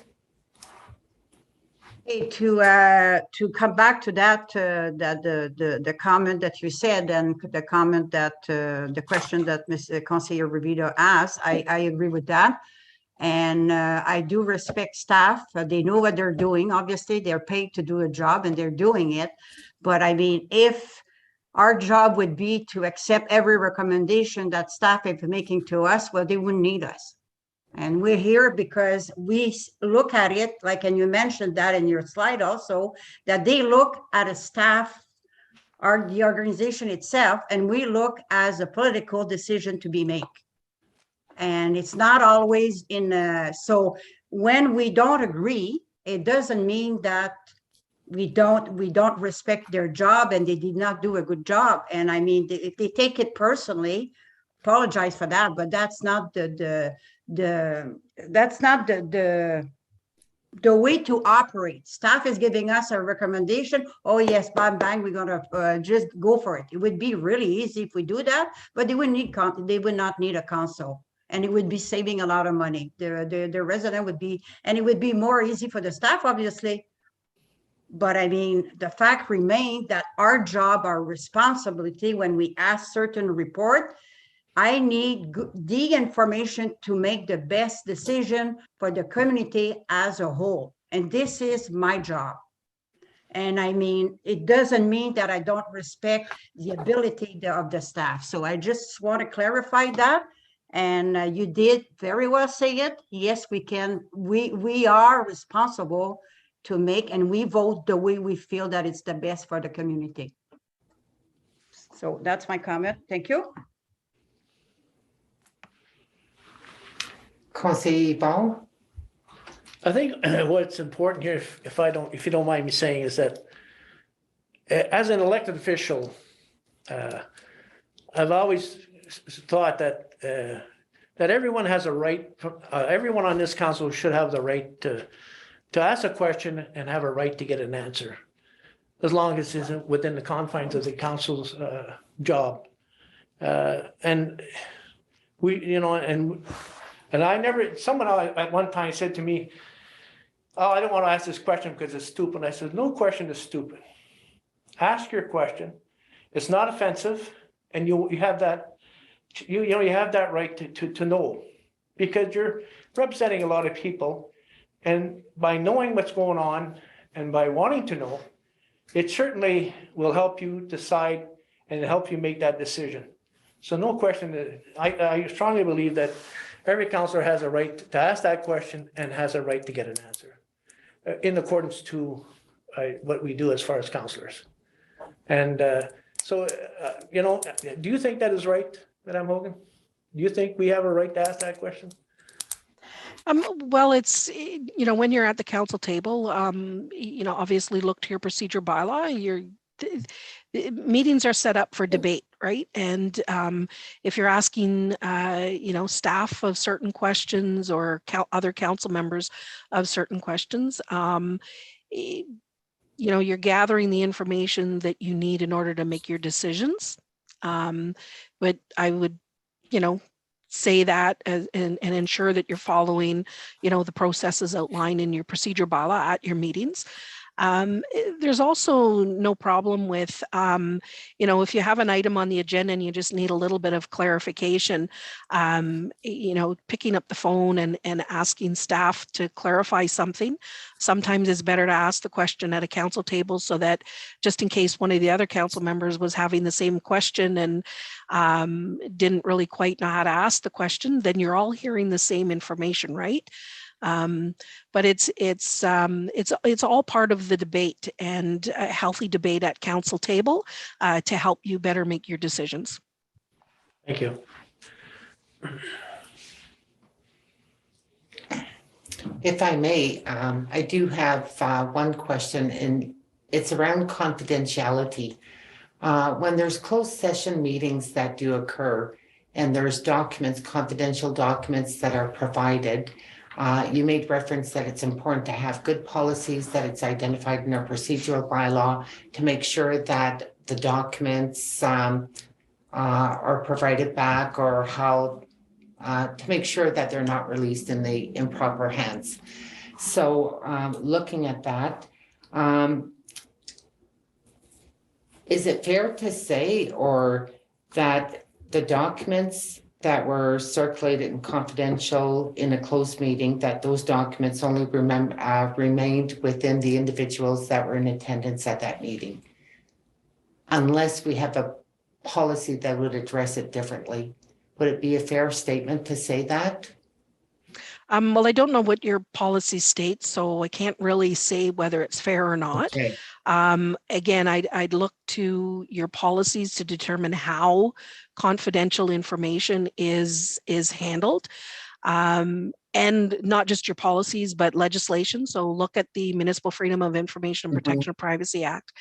I do have to say, I will add though, that it is important that every member of council and every member of staff, adhere to those policies, because it is important to protect private and confidential information. Okay.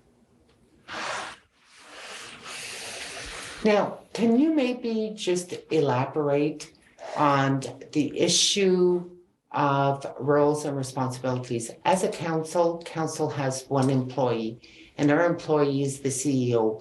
So as far as the communication, working with one member of council or working with all members of council, and I guess maybe when it comes to the communication aspect. So I do know that at the beginning of our term, I believe everyone attended, training.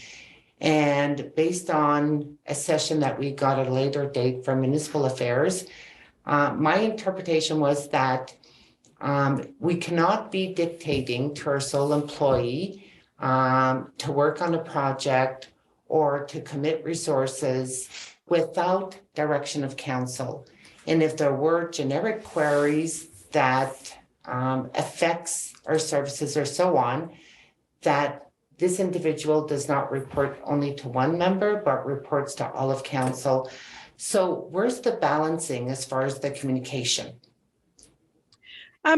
That's right. The CAO is going to report to council as a whole, and decisions are made by council as a whole. If an individual council member thinks it's a really good idea to undertake a research project on something, then bring it to the council table, get council buy-in, and then give direction to staff to proceed with that. Now, that's, I say that, but without knowing, again, what your delegation policy states. So you may have a delegation policy that, directs the CAO already to undertake that sort of thing. So, just look at those kinds of policies as well to help find the answer that you're looking for. But generally, council decisions are made by council as a whole, and no one individual council member should be directing the CAO individually unless he's been delegated to do that by council. And council shouldn't be going individually to individual staff members either to direct them and require them to spend a whole lot of time on certain resources, again, without council authorizing it and approving it. Okay, thank you. Jose Rowley? Thank you. Should human resources issues be discussed in open council?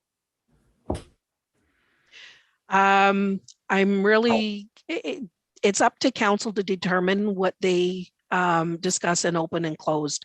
Looking at the provisions of the Municipal Act, it's up to council to make that determination. And if you feel that you need some guidance, then I'd suggest that you contact talk to staff for sure, because they are the authority on your procedure bylaw and they should be able to provide you with guidance. But at the end of the day, it's council's decision on whether to proceed to open or closed with respect to those items that you're allowed to go into closed session for in the Municipal Act. Mm-hmm. And according to the Act, it's very prescriptive, and our clerk has been providing sound advice on what's permissible under closed session meeting. As much as possible, it's always open, but there are guidelines that we need to adhere to for closed session. Are there any further questions? Okay, Conseiller Yvon, Conseiller Lise. Mrs. Hogan, in the letter that you sent to our mayor and the council, there was another part of that letter that dictated the advice on how to fill with the filling of the Werner seat. And I guess the question is that what kind of advice would you give us to do that? I know there's by-elections or just a appointment of replacement, but what advice can you give us to find out exactly how we should go about this? Well, first of all, council needs to meet, get together, discuss whether they want to appoint or whether they want to hold a by-election. My advice to any municipality is that they adopt a policy that would help, that would spell out how vacancies are filled. And then once that policy is adopted, then they would follow that policy whenever there's a vacancy that occurs. So it's just a suggestion for the municipality that they may want to wish to adopt a policy that would help guide their decision making at the time that there's a vacancy. I'm not sure if you have time to adopt such a policy, but it's council's decision. You have two options. One is you appoint. The act is silent on how you appoint. So that is where maybe the policy comes into play. It can spell out circumstances and how you appoint. And then your other option is to hold a by-election. Both of those decisions, or one of those two decisions was to have been made within 60 days of the vacancy. Yeah, and the letter from the minister did make it clear that he does expect that the municipality will make that that decision a priority. Thank you. Thank you very much. Conseiller Lise. I have to say that I forgot my question. So I'm Okay. sorry. No, that's okay. That's okay. Conseiller Denis. Thank you, Madam Mayor. One question is not liking what's on the agenda for the next meeting a proper excuse for not attending that meeting? I'm going to refer you back to Bridget's initial comments, and we're not here to adjudicate. It's not up for me to determine whether it is or isn't. All right, thank you.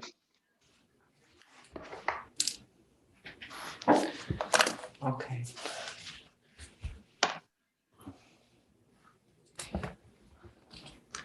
I'm just waiting. You know what? I don't want to be prompting questions when people may not have questions.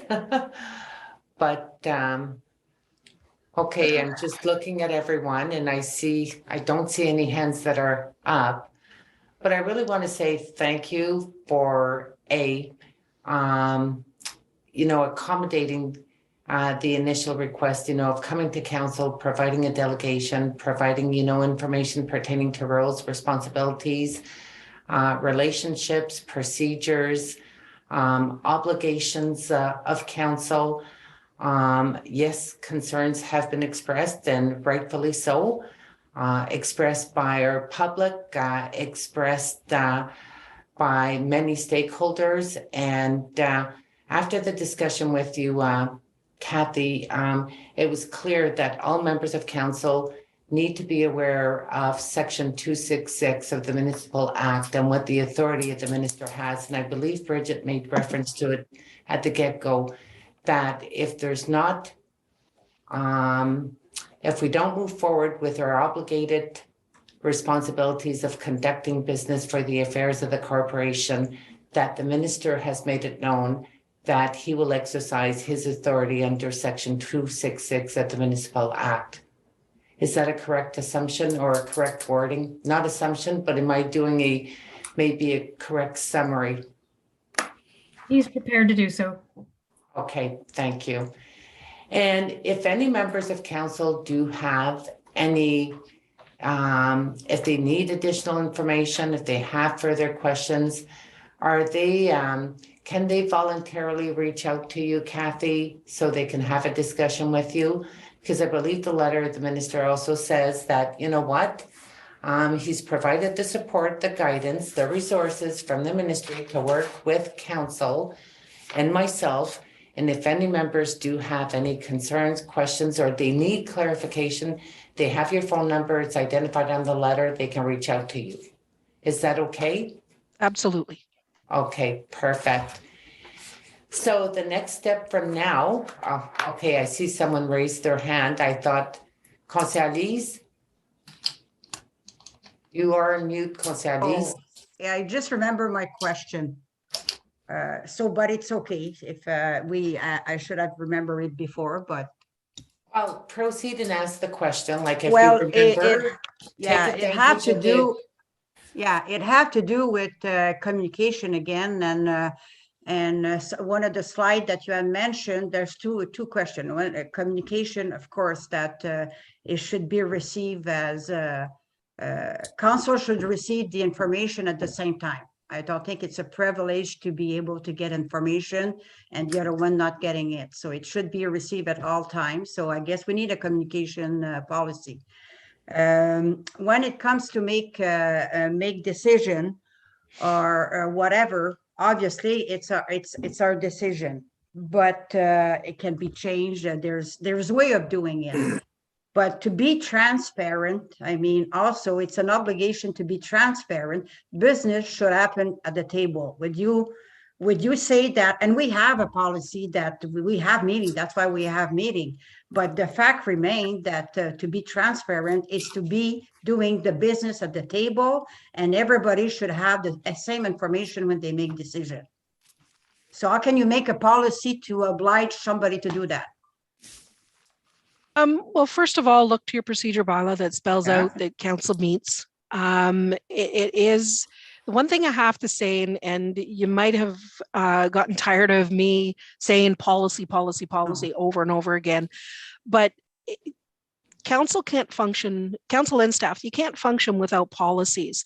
Well, I mean, you can, but it makes for a long decision-making process.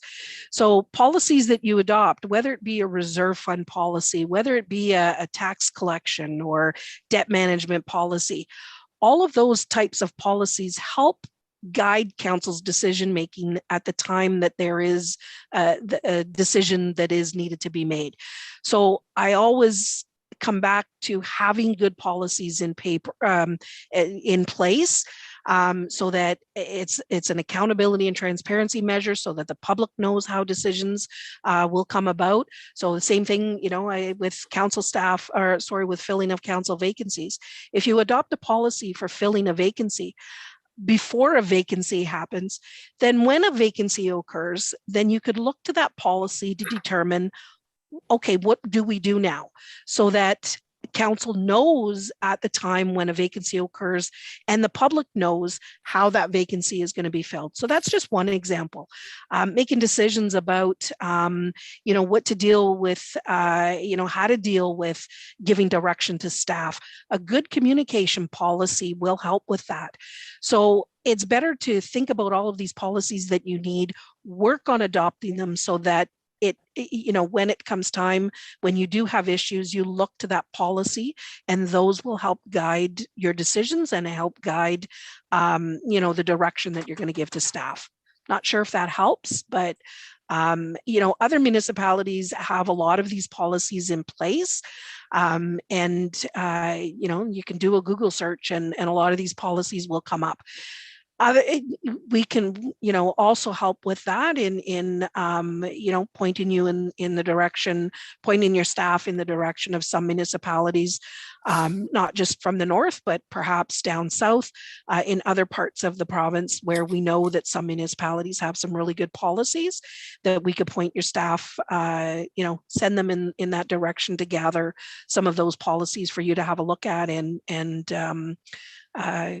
review and determine what's best for your municipality.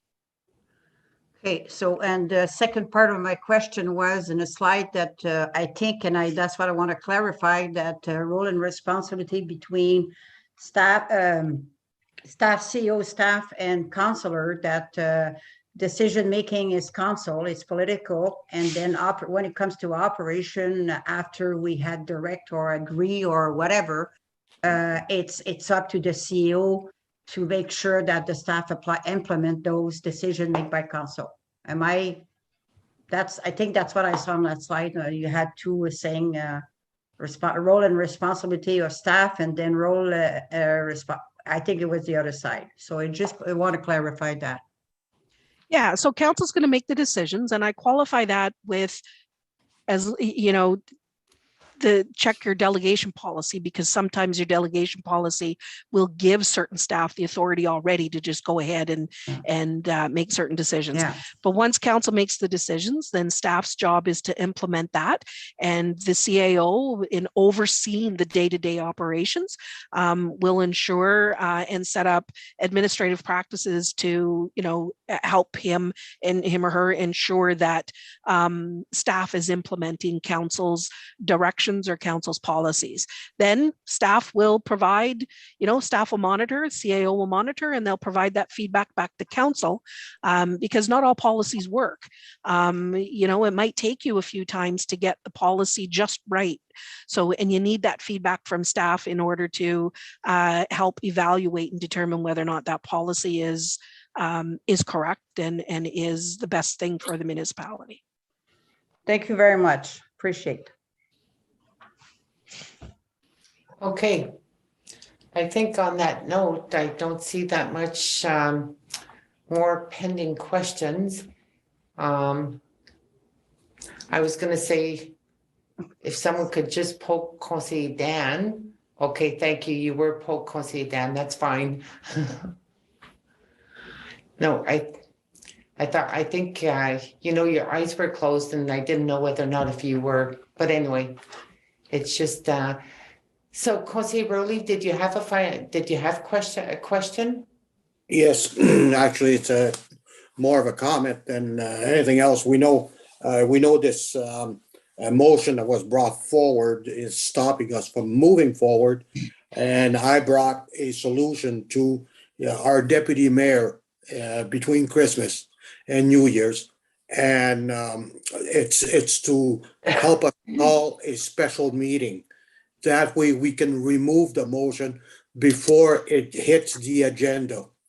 And it was not accepted. That would be a safe, easy way to move this municipality forward, and it would remove that motion, and it could be dealt with at a later date. But at this time, it seems that's where we are at this impasse.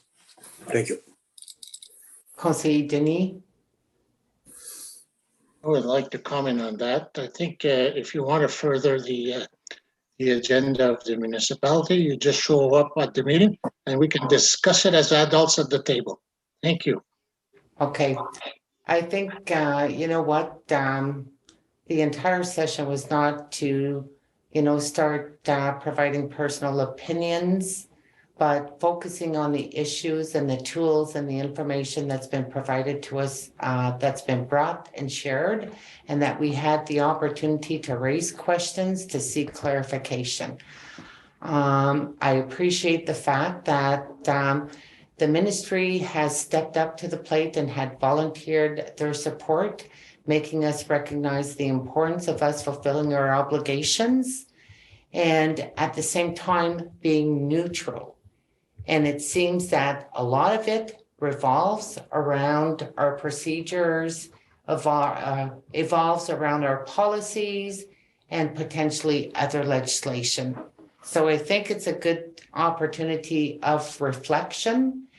And the door is still open with Ms. Horgan. The letter that was issued by the minister was addressed to mayor and council. And if there's further questions or clarification, feel free to communicate with Ms. Horgan.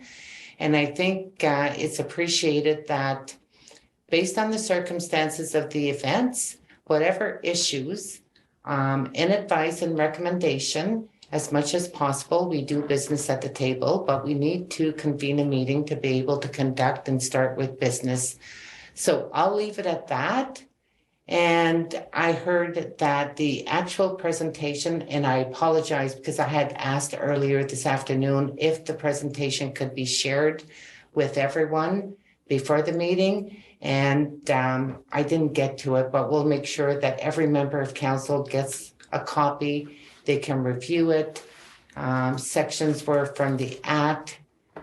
Sections were from the Municipal Guide. We have the tool online with the province. And if we have further questions, we have resources that we can do that. Again, I'm going to conclude by saying it's unfortunate, but you know what? It's unacceptable to our taxpayers. And I'm speaking for myself, and I'm sure that each member of council feels the same way. Hopefully they do. And that our next regular scheduled meeting of council is January 18th, if I'm not mistaken, the third Tuesday of January. And no doubt that there's going to be a lot of observation at the ministry level and from the public, having an expectation that we reconvene to the table and conduct business. So on behalf of council, a big thank you.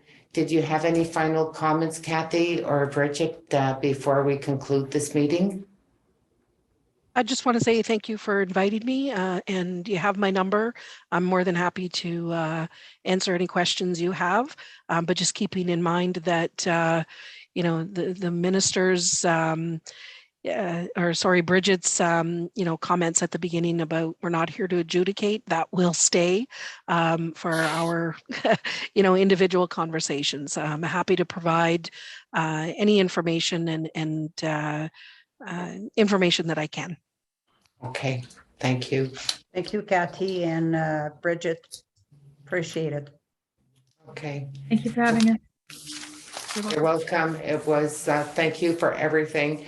Now we'll need a mover and a seconder for the resolution to adjourn.